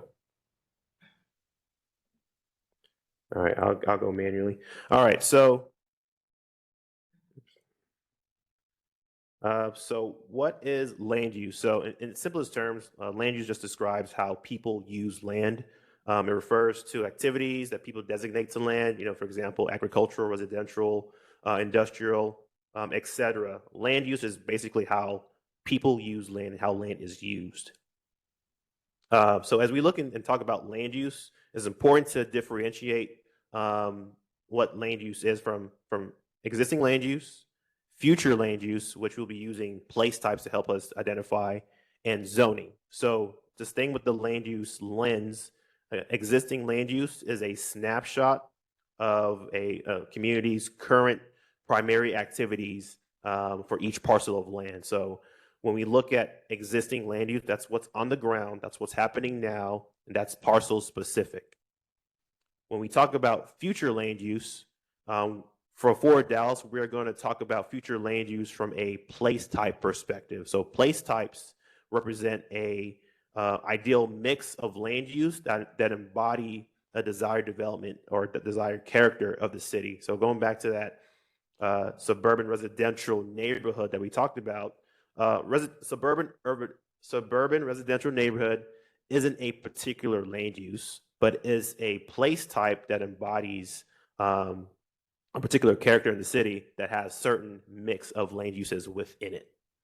So with that said, it's important to also differentiate what zoning is. So zoning is what enforces the land use vision from a community. So think about zoning as being the law of the land, and it's hard to enforce a particular policy if there's no law to enforce that policy. So I think the zoning is what enforces and makes sure that the particular future land use that is developed from the community gets implemented and enforced. So when we think about Forward Dallas and what's going to need to be happening with a zoning ordinance update, we want to make sure that one, we get an equitable representation of what the vision should be. That's one with Forward Dallas. That's our goal, to make sure we get that representation. But then two, equally as important, or maybe even more important, is to follow that up with a zoning ordinance update that is in concert with the vision that was initially that's going to be developed for Dallas. So again, going back to the old zoning, that's looking at old policies in the past, or actually not even a policy in the past from a land use perspective. We want to make sure that the zoning update gets tied into the vision that we're looking at for Fort Dallas. So what I have on the screen, again, this is what we use when we go out into the community and just teaching about land use. I have an existing land use, a future land use map, and a zoning map, and this is from City of Minneapolis. We like their analysis. We like their map because it's pretty clear in terms of differentiating these three types of maps. So the first map on the left, that is an existing land use map. Let me zoom in just a little bit. Existing land use map, every parcel is identified with a particular use, and it's kind of all over the place in some of the areas in the city. When we compare it to their future land use map in the middle, that middle map is a little bit cleaner. It looks a little bit more illustrative. That's because this is their vision for what they want their city to look like in the future. So although the map on the left is existing conditions, it's what's on the ground, their place type future land use map is cleaner, it's more visionary, and it provides policymakers and staff with what they want their communities to look like moving forward. And they're using place types in a similar fashion that we're going to be using place types, because it embodies a suite of different land uses that amount to what the future should look like moving forward. When we go out in community, we're not going to be asking the community, hey, what specific land use should go in each parcel. That's just too much. So to be able to kind of have that conversation in a way that's clearer and more understandable is going to be more about proposing certain place types and types of communities in the city and having them determine where that needs to go in the city. And then we'll basically, through input from the community, this body, staff's analysis, figure out which particular land uses should go into those particular place types. And then on the right, we have a zoning map that's kind of, it's shown in a more abstract manner, because these are representing districts of how certain land uses and development should be enforced. So these are three different types of maps. They have their different uses, and it's important to differentiate the three. So I won't delve into that one. With that, actually going to jump into our draft place type discussion. So for this time of our discussion, our consultant is going to be able to kind of jump in and help us to kind of talk through how they've developed some of these place types. I'm going to introduce the section, and now introduce our consultant to touch on that particular portion of our presentation.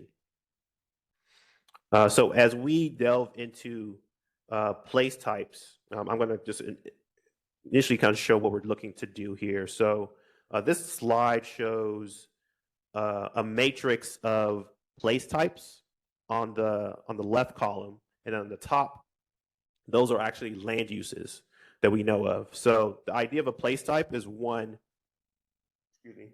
to identify certain land uses that amount to a place type.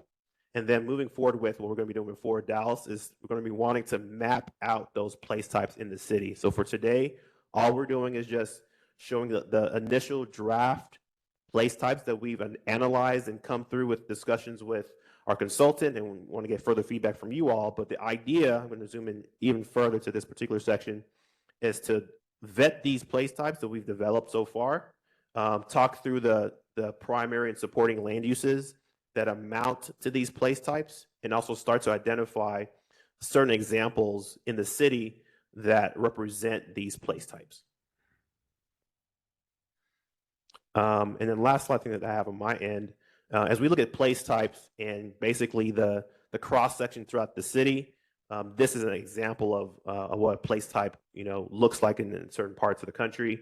Identifying an open space from a lower density perspective, moving forward to the urban core.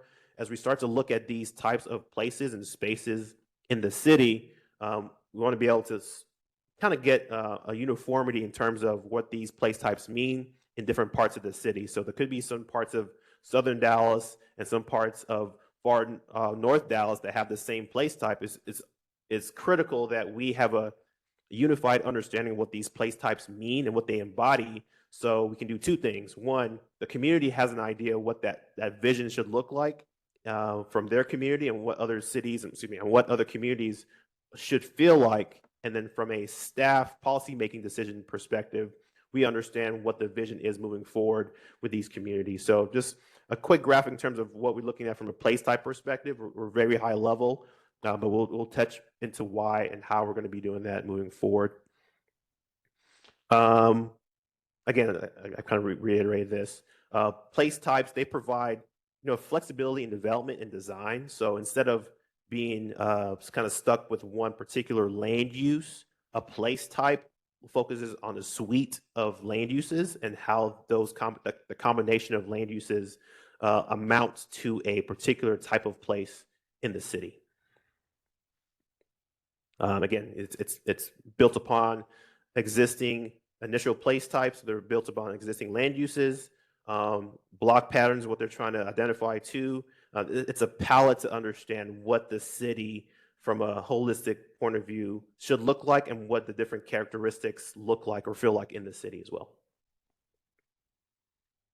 So I'm actually going to skip a lot of this because I've already talked about it.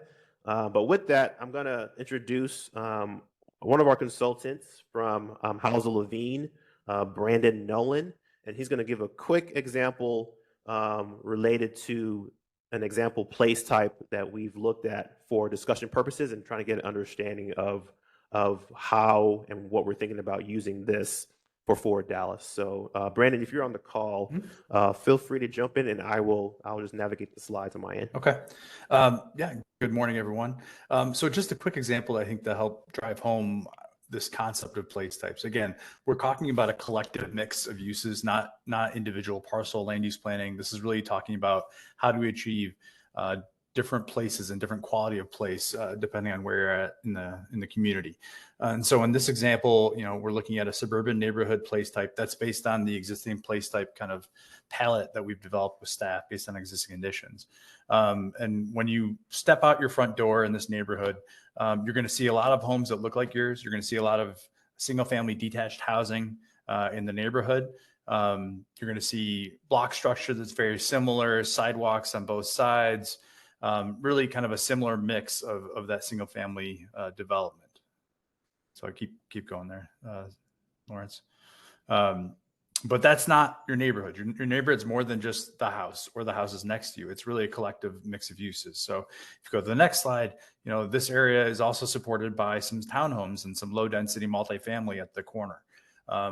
Those houses are helping provide some of the housing variety and housing choice. Along with that, you've also got a series of different institutional players that are in the area, like a local church, a school, neighborhood community center. And so those are kind of feeding and supporting that neighborhood. You've also have the local retail at the corner. So in this instance, there happens to be a kind of a vacant retail site and then also a neighborhood commercial center. So we have all these different uses working together. And then you also have the kind of this ribbon park and larger park to the upper right here. So collectively, you get this mix of uses that function together to be the neighborhood. So again, just trying to drive home what we're talking about here when we talk about kind of painting the city of Dallas with these different place types. We're really looking at kind of this larger scale, district scale type of analysis where we're using parcel data, we're using land use data and all the different data points you saw in the existing conditions report, but we're using that to define kind of what are desired places moving forward. So these existing place types that we framed out end up being the starting point for kind of a future condition that we want to define. So all the policies, the things you've been talking about today, how do we make sure that each of these different place types can be improved and be a better version of itself moving forward, recognizing you already have established neighborhoods. How do we improve those neighborhoods? This place type we're looking at as an example, there's several areas that are great examples on the north side as well as the south side, but the market conditions are very different in those areas. So how do we make sure that we're improving quality of life in this place type, depending on kind of what's happening within its context? Awesome. Thank you, Brandon. Any questions just based on just that initial overview? Members? And again, if you've got one, then just please feel free to speak up. Okay, and we'll I probably can't touch see on you. that too. All right, I don't hear from anyone, so All right, perfect. please continue. We'll keep going. All right, so the next sections of this plan will look at these place types, and we'll start to identify different components of these place types. And how we want to do it is kind of through a kind of a toolkit of pieces that we're going to be analyzing. So as we delve into each place type, we'll show and talk about the typology name, what it is. We'll also delve into like a quick character description that elaborates a bit of what these place types embody. We'll then look at the land use mix that we've drafted for discussion purposes, looking at the primary and supporting land uses, how those amount to the place type that we'll be identifying.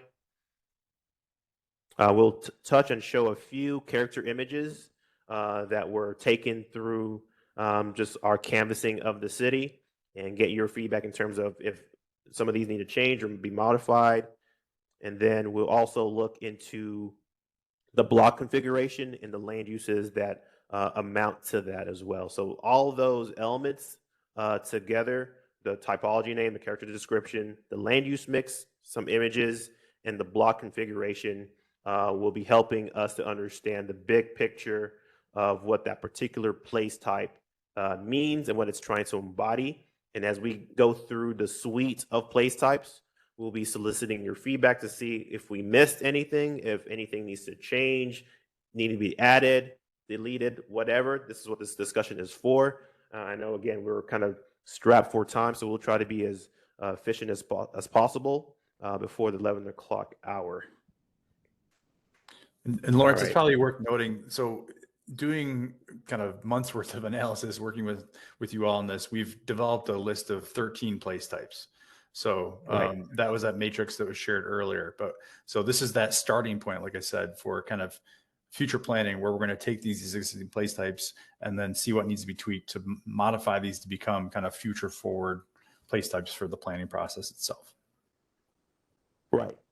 Thank you, Brandon. Appreciate it. And we'll touch on this too after we go through the slides as well. We'll end on this particular slide and have our discussion from that point. All right, and just let the record show that Commissioner Runhell arrived online at 10:13 a.m. And with that, are you ready for questions? We can, Or do you have let's more delve through the presentation? rest of the. Great, okay. All fine. right. So some of these place types, we can kind of group them by kind of general types of places and uses. So we'll do that. I think I'm going to actually start with our residential place types, and then we'll have a discussion from that point, and then we can kind of go to each kind of bucket of place types. So although we have regional open space here, I'm going to start with our discussion with rural residential. So as we look at the suite of place types that we developed through this last few months of investigation, the rural place types represent and embody kind of a lower density single family neighborhood that have fewer commercial and retail outlets. They're further away from each other, further away from the city core, and they mostly embody just single family from a primary use perspective. When we look at the supporting uses, agricultural, open and private and public open space, public and institutional facilities are part of what mounts to that particular place type in the city. So that was one of the types of residential neighborhoods that we thought was important to highlight moving forward. So I'm going to touch on several of these residential place types, and then we'll kind of open up for discussions and investigation, and then we'll delve into the other set. So that's the first one that we have here. And Brandon, just feel free to jump in anytime too as well as I run through this as we go forward. Secondly, we have the suburban residential neighborhood. These are, again, a little bit closer to the city core. They have a little bit closer locations of residential buildings in their area. The pattern is more of a subdivision pattern. There can be seen as cul-de-sacs in this particular area, but it still has smaller commercial mixed-use buildings in certain areas of the city, or sorry, certain areas of the neighborhood. This primary use of a land use perspective is still, again, single family and single family detached and attached.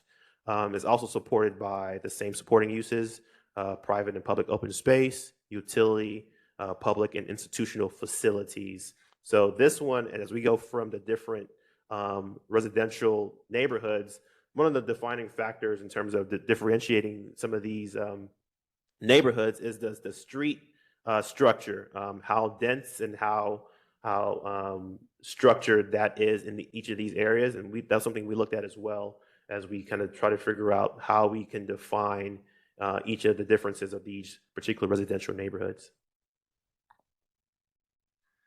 As we start to look at a more a denser, or actually a more mixed urban residential area, we defined this particular place type as urban residential. This has more than just a single family land use. It's supported by mixed use, multifamily apartments, condos, and duplexes. More supporting uses including offices, transportation and utility land uses. These have a mix between what you see between the core of downtown and what you see from the suburban area. These are typically older neighborhoods. The structure of the street grid is a little bit more uniform, a little bit more compact and tighter. And this is kind of that next level of residential neighborhood that we see in the community. It's more pedestrian friendly and walkable. That's going back to the street grid of this neighborhood. And also too, there's a little bit more diversity in terms of housing here.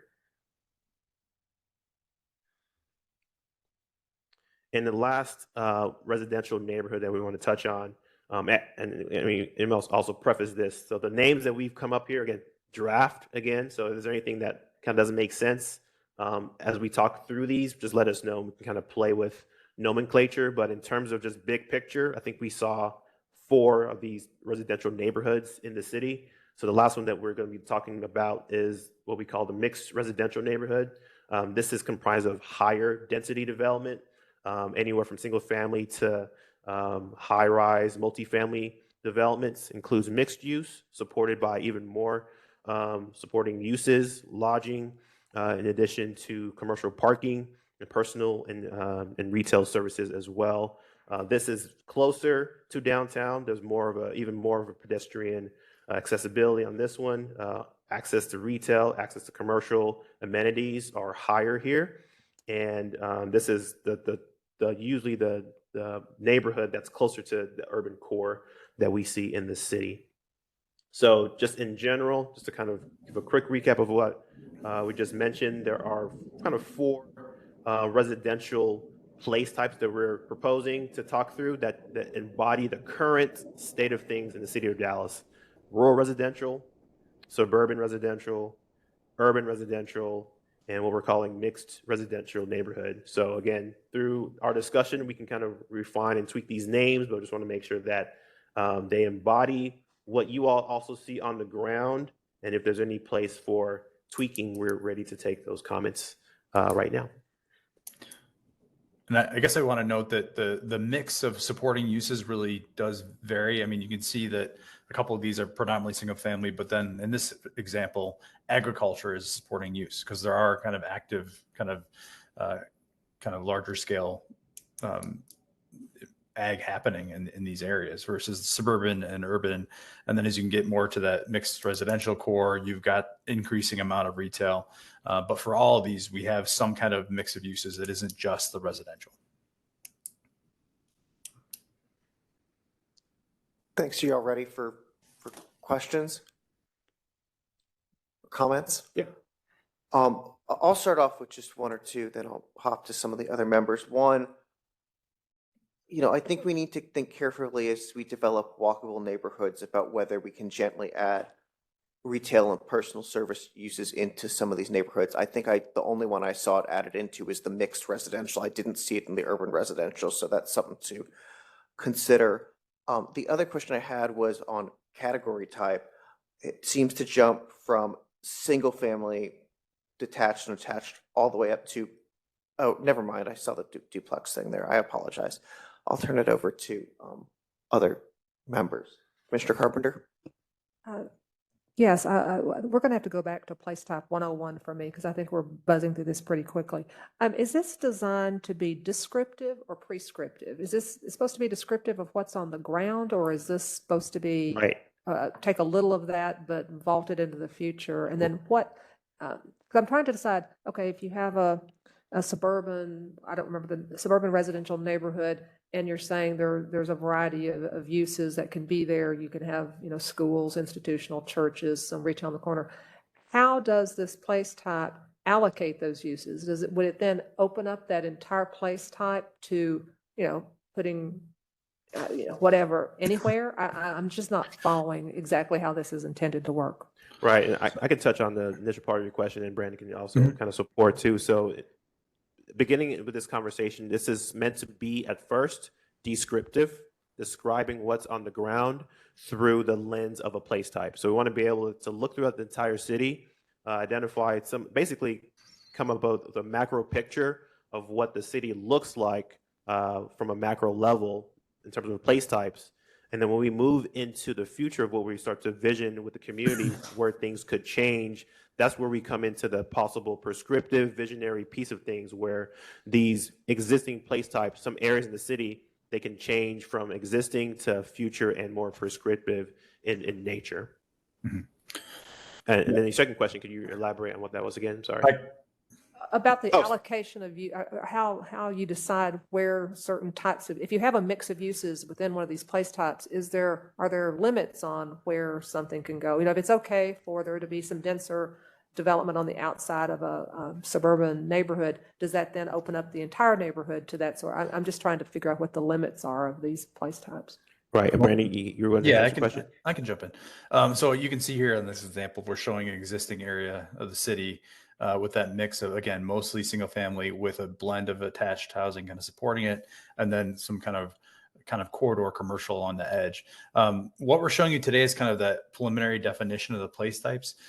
When this is kind of further developed for your next meeting, when we're talking about kind of where these go and kind of future, we're also going to be looking at developing some supporting almost like design guideline kind of bullet points. So we would definitely want to have something in this one and the others that include retail in a residential area to say, retail and services should be supporting uses located at key intersections along major roadways. So there would be some kind of locational kind of design piece that goes with this definition that talks about kind of how these uses should be blended together.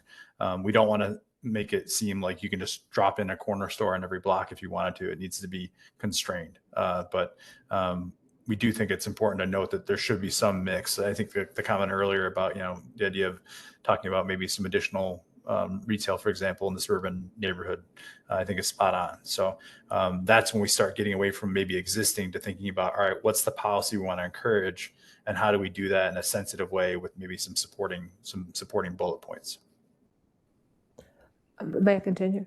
Yeah, because what I'm saying is, we're talking about, needing more clarity and certainty in the zoning code. This seems to me to almost be introducing some lack of clarity, because if you see the big place type that can allow all these different types of uses, but there isn't more clarity or exactitude on where things go. I mean, I'm not certain that I'm seeing a movement toward clarity.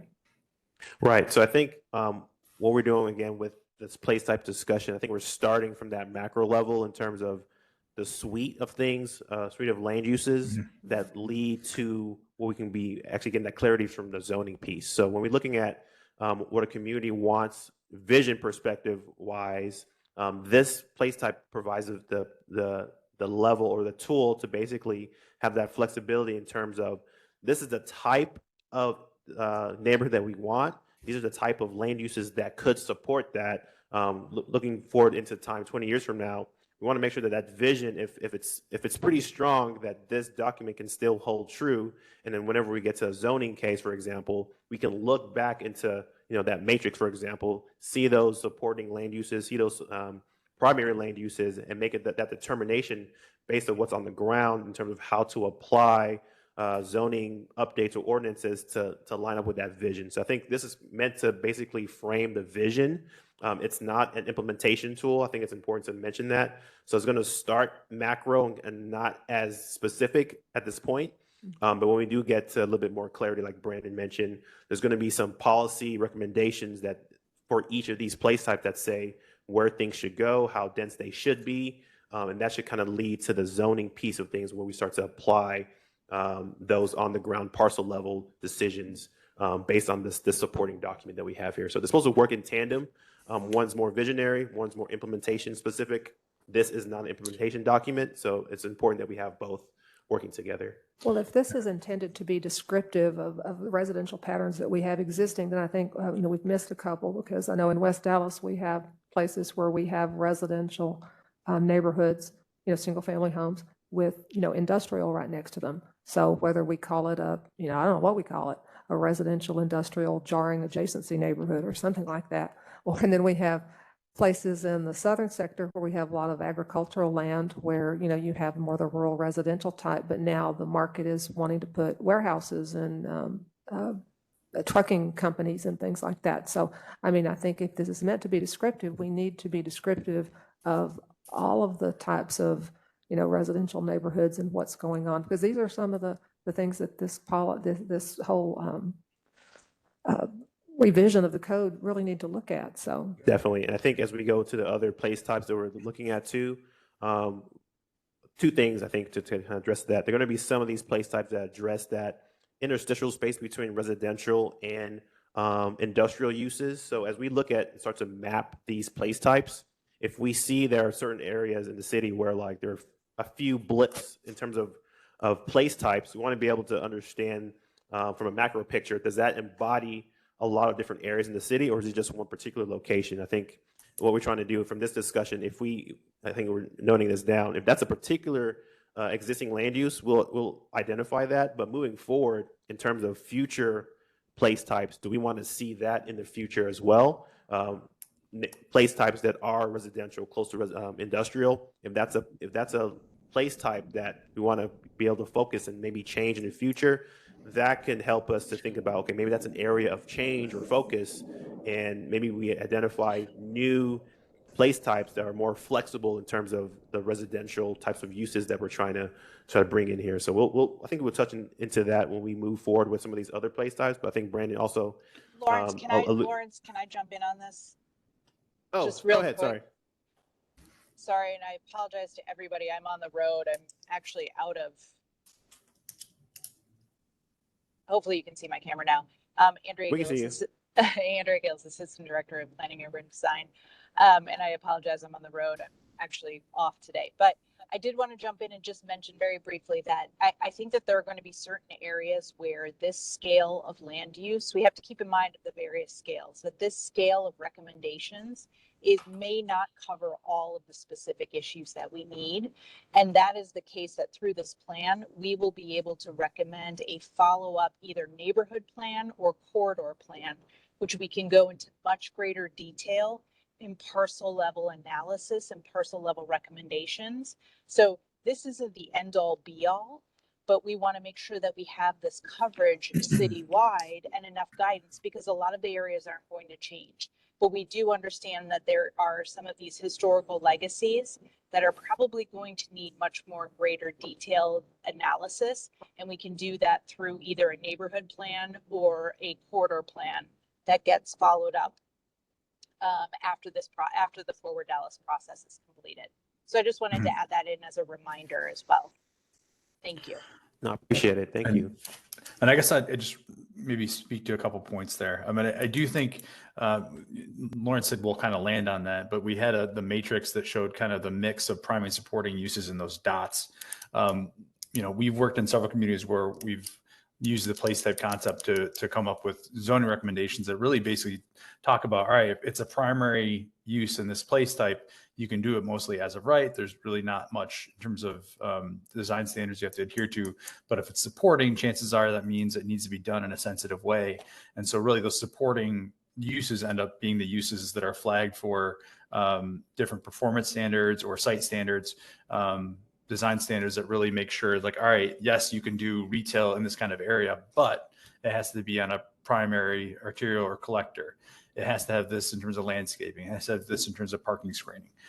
So there's definitely ways of translating this to zoning. And actually, I think that's one of the benefits of this approach is that place types really do lend themselves more to kind of thinking about zoning districts and how to talk about land use in context. And then speaking to your comment about, what about the areas where we have these conflicts? So either the industrial conflict or maybe industrial that's you see coming down the pike to impact a rural area. I think one of the things we'll be including in this plan is a discussion about transitions between place types, whether it's a land use, like a parcel by parcel conflict that you're speaking to, or the place type conflict. Those conflicts are going to be unavoidable because you do have industrial, frankly, across the street from residential. So the plan needs to talk about kind of how you handle transitions. And in this instance, you can have language about, let's say, all right, these two place types abut each other. Let's make sure on those edges, the less intense of the industrial place type and the most intense of the residential place type, where they meet, those land uses kind of can mesh together. So you've got a blend on those edges, and you avoid those really sharp contrasts between residential and industrial. Same thing with design standards as well, talking about buffer yards and landscaping and other things to kind of mitigate impacts where it currently exists. And then to the rural piece, I think as Lawrence kind of hinted at, as we start talking about the future, that's one of the questions hopefully this plan can help answer is like, hey, you have these rural residential areas. Right now, a lot of places are only partially served by infrastructure. So we've got a couple of choices. They can stay rural in the plan, and that's great. We can serve them with infrastructure and they can become something else, either more intense residential, and they can transition to a suburban residential place type, for example, or we can carve out an area that we want to say this area is okay for industrial, and we need to talk about a transition that's happening in this area because of market forces. That's the kind of policy decision that we have to make later down the line after we define kind of what are those future place types we're trying to encourage. I'm not sure exactly how to say this because I think we're going down the wrong path, because I don't see, listening to what was just said about transitions, how are we going to prevent this process from reinforcing patterns of land use that were established by deliberate policies of discrimination and inequity? We got into this transition business back with the cumulative zoning overlay that I saw in the 80s, and the way the city dealt with jarring adjacencies was not to downzone the industrial properties, but they encroached into long-established single-family neighborhoods and established what they thought was transitions, maybe CS zoning, commercial zoning, something like that, to just serve to further, punish the neighborhoods and to destabilize them. So I'll just go on the record as saying I'm very concerned about this discussion about transitions and anyway, I'll let it. That's it. Actually, can I hop in on that? Because I think this is going to be a critical piece of discussion. And I just do want to again. Can you turn your camera on, Ms. Gillis? Oh, I apologize. I thought oh, there we go. Sorry, it was delayed. I do just want to, I think this is critical before we move off of this, that again, we're talking about right now, this is an introduction to scales and a very generalized discussion about place types and the scale of those place types. I think that there is absolutely going to be a lot of room for discussion, and this is where the engagement is going to be critical. There will be some areas where we talk about transitions, where we talk about edge areas, but there are also going to be areas where we talk about a whole scale change. And some of those may very well be the areas of industrial and residential proximity. So it's not an issue. I think Brandon was talking very in generalities about when you're thinking about these place types, how you can discuss the edging and the transitioning, but that doesn't mean that's in very general terms. And I think that we know some of these areas where we're going to have to really think about where the change occurs, because we haven't addressed it for years and we haven't addressed it historically. So how do we establish a future land use vision and pattern that directs the change, that we do want to see in these areas and the shift that we do want to make in these areas. And it's going to be more significant in some areas than just talking about edging and transitioning. And again, that's where I go back to those may be those areas where we are going to have to follow up with a more detailed and nuanced plan, and we will be able to identify that through Forward Dallas.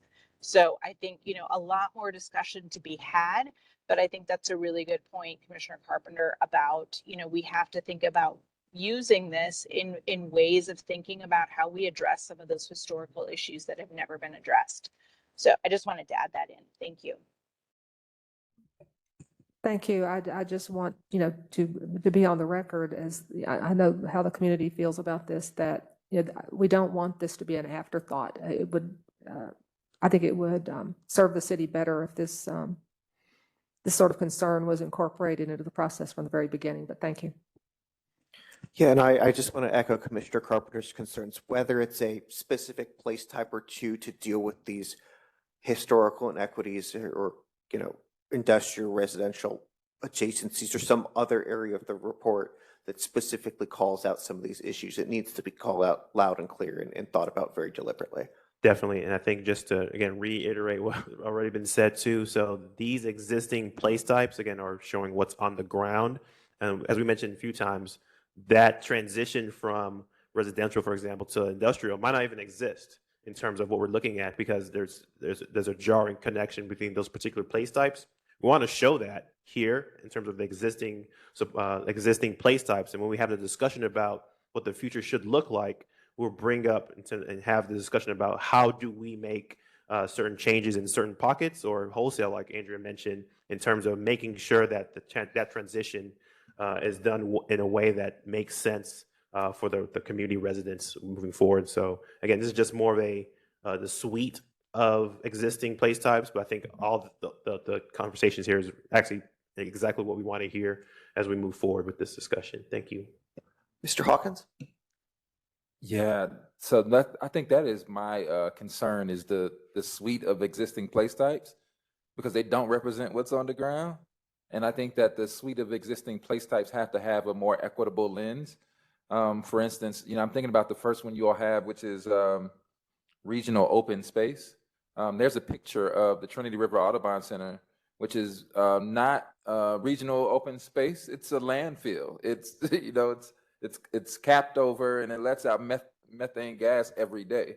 So I think that that's a remediated site. You know what I mean? And I think there are so many remediated sites in the city that should be an actual place type, because there's only so many things you can do on that type of site. You know what I mean? So I think I'm just thinking about what does an equitable lens look like on place types that will represent you know, what is actually on the ground.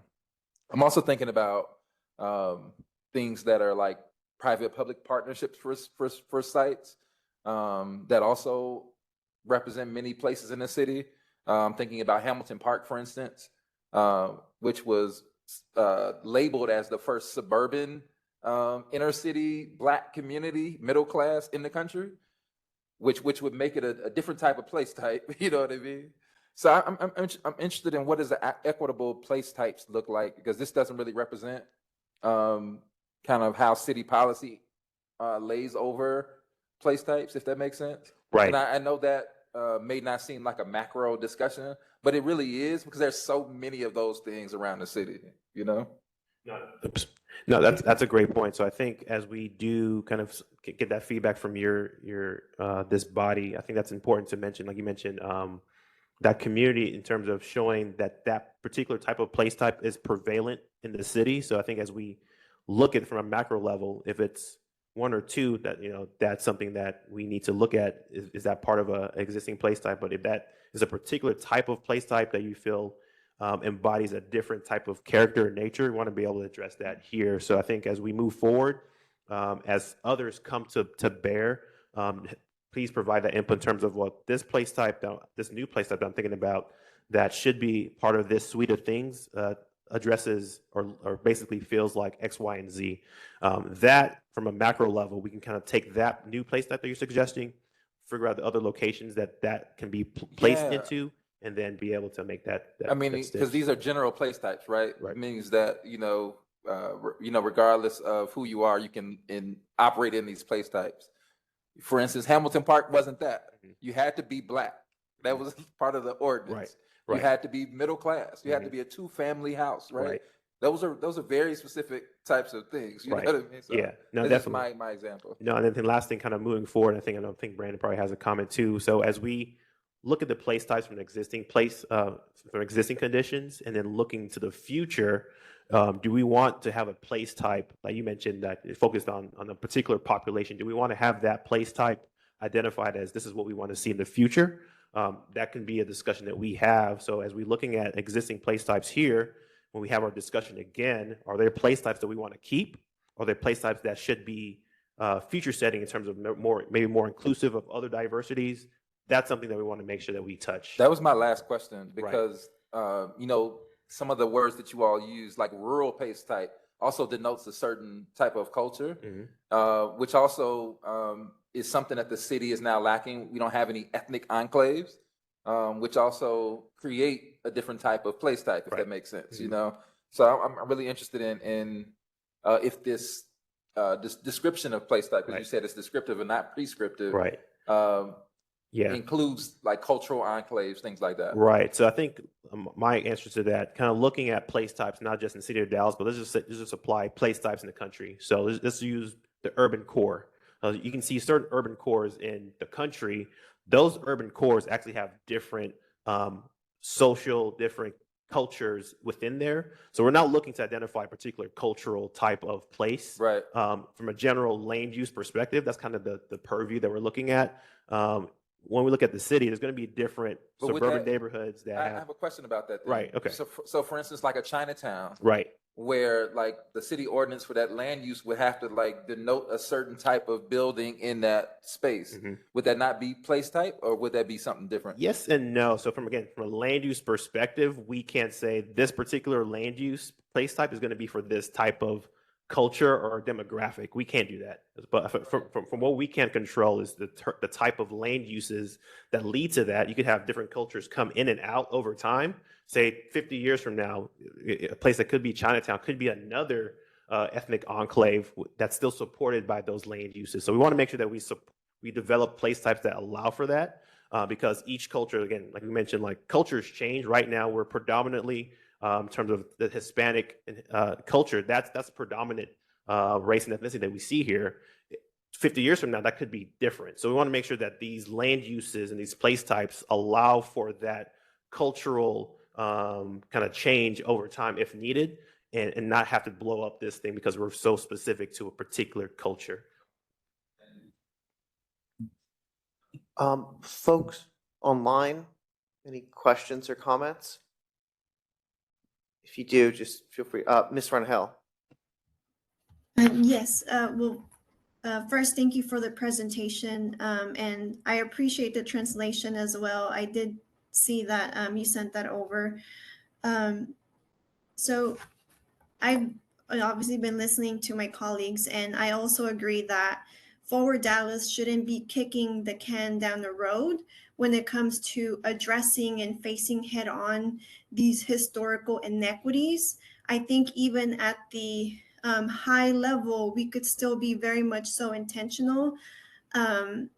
And there's so much information out there. People are extremely vocal. We know what those inequities are. We've seen them. Some of us have lived them. So it's just important to acknowledge that. And so it was disappointing to see place types that were not inclusive to what's actually being seen on the ground.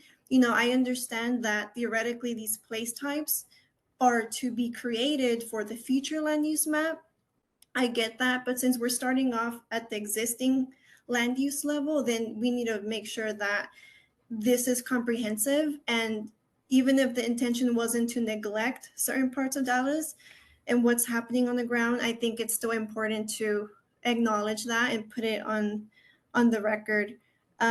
So I do urge you all to, like what my colleague said, to update these place types.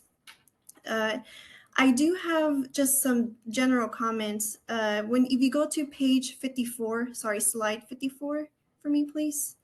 It's for the suburban residential neighborhoods.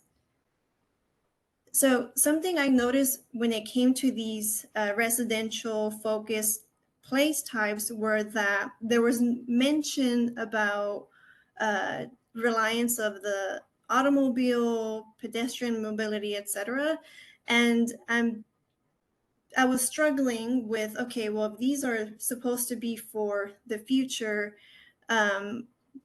why is it that it's being mentioned, for example, for this category, that the primary use, how people get around, is through a car? But now it makes sense because you all explained that these place types here today are what the existing land use are. But I think when we thinking about the future, we need to be mindful that we're not just saying that folks who live within X place types rely on X method to travel. I think we need to make sure that we bring together the different efforts citywide as it relates to walkability, different transportation options, and not say, well, if you live in this place type, you rely on an automobile, because we all know that not everyone has a car, not everyone relies on using a car or even would prefer to. So I think we need to be sensitive to that, and that stuck out to me when it came to the residential place types. The other thing, well, the other one I'll wait because the other ones are for commercial, but those were my initial comments. And will this be posted online somewhere for the public to review? Yeah, so after we get comments from you all, we'll translate some of the other areas that we didn't translate, and this presentation will be online for the public to review. Again, as just mentioned before, draft. I'm going to plaster that all over this. This is meant for discussion purposes, meant to get an idea of what the existing place types are, and that will be what we use to piggyback on our discussion about what the future should look like and how that should be addressed moving forward. I think you mentioned that piece about the mobility aspect. That's going to be something that's critical, is how we address some of these place types from a policy perspective, what we want to see in the future.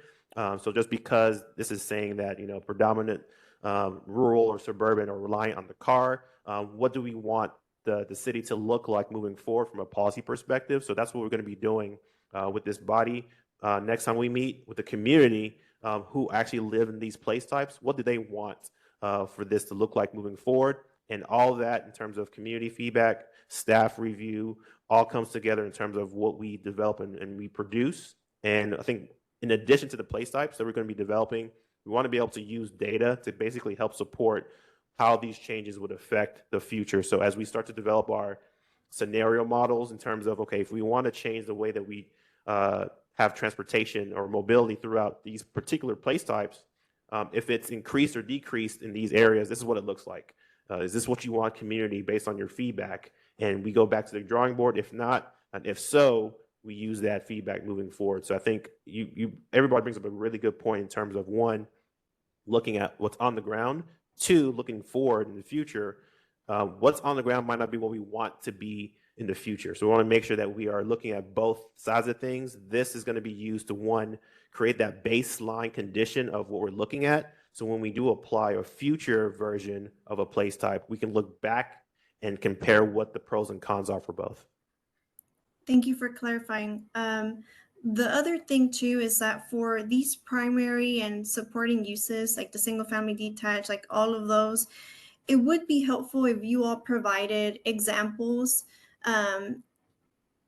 just for the discussion, like, okay, well, what merits light industrial, or what merits retail and personal services? I think as you all go back to the community and ask them about their vision, it would be helpful to not assume that people have different perceptions about what a term might mean. So to be all on the same page, it would be good to, be explicit about, okay, what are these uses actually mean?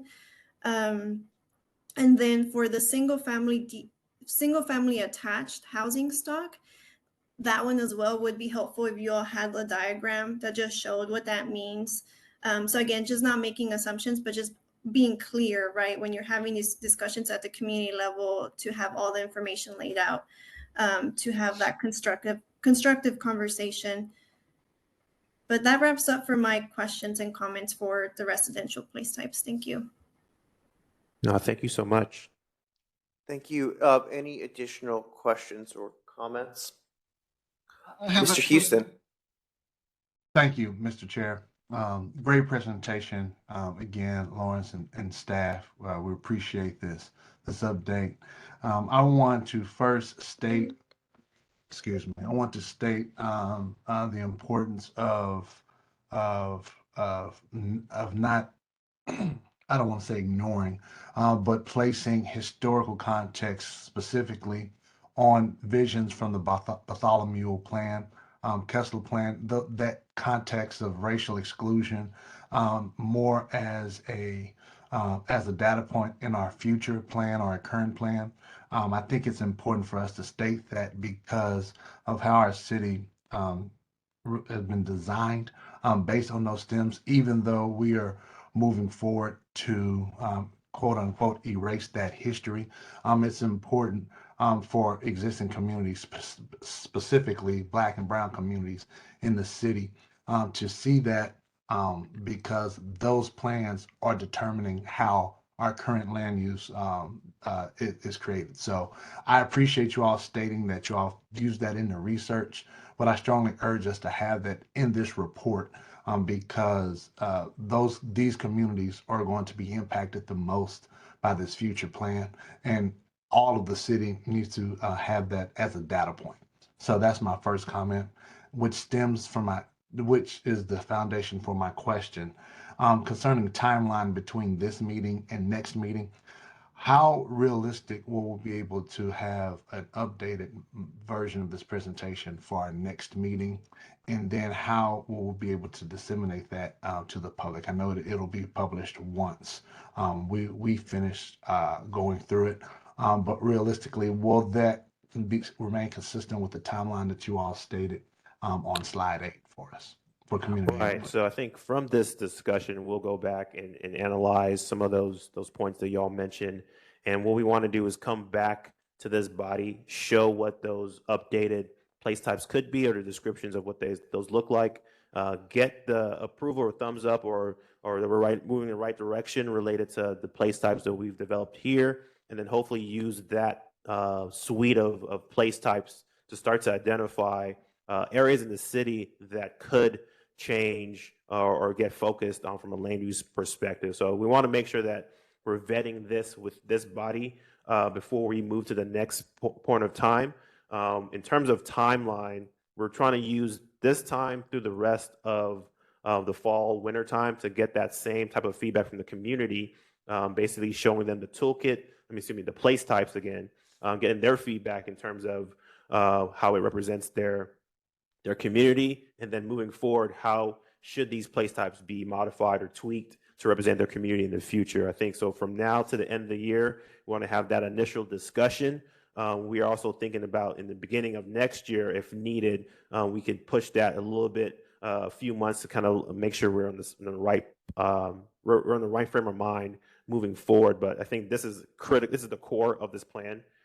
We have to get this part right to be able to move forward. So if we need to have a little bit more discussion and retooling of this, we'll kind of make that we'll make that suggestion to our leadership and try to figure out how to make that work. But from right now, this is right in line with what we're trying to do. Get that feedback. We'll present the updated version of this next time we do meet to see if that falls in line with what we're hearing from this body, and then from that, we'll use those place types to go out into the community and start to solicit their feedback related to these place types. So this is the first place that they're being introduced. We want to make sure that it's vetted from this body before we go out into the community. Sounds good. Thank you. Mr. Chair. Can I hop in with a quick, thanks. Just a quick process question. So it is now 10:55 a.m. We haven't made it entirely through all of the place types. It sounds like, staff and the consultants have gotten some good feedback, but I don't know. And I think this process has been incredibly valuable. Does it make sense for there to be another discussion at a future meeting before city staff and the consultants take another, cut at these place types and addressing the issues, since there does seem to be a very robust discussion today Yeah. that hasn't So I think the next concluded. time we meet, we can continue this conversation. Just kind of part two of this. That could be the first half. I think that what we wanted to do was kind of start to map some of these elements. We do have some flexibility to possibly add another meeting this year. So I think we can always push what we're suggested of having our discussion next time to maybe that following meeting. But this could definitely be a part two of this discussion as we start to refine some of the place types. So we can do two things. One, come to this body in terms of those tweaks that we have from just what we presented, and also talk through the rest of the place types so we can kind of modify those and tweak those further as well. Yeah, I mean, if we could see some interim work product at Right. our next meeting based on the discussion today, that would be great. Definitely. But I understand that with the more robust discussion coming, this may not be the last word Right. from this body or a final version of these place types that we see at our next meeting. Right. We're very tight on time. I do want to give Mr. Lopez a chance to ask his question or give his feedback. Mr. Chair, I'll defer to our next meeting. This one might go a little bit in depth for my next question. Okay. Folks online, I do see someone lining up outside, so I do want to be respectful of the limited time that we have in the room. Are there any closing quick comments or questions? I'll also mention that I know staff are very generous with their time. This public hearing process is incredibly important, but if there are questions that you do have, staff, in my experience, has always been very generous in meeting and discussing things, outside of these meetings. So I would encourage you to contact PUD staff as well if there are any topics that you feel like you really want to do a deep dive on. They're a tremendous resource. Anyone other questions or comments before we wrap up?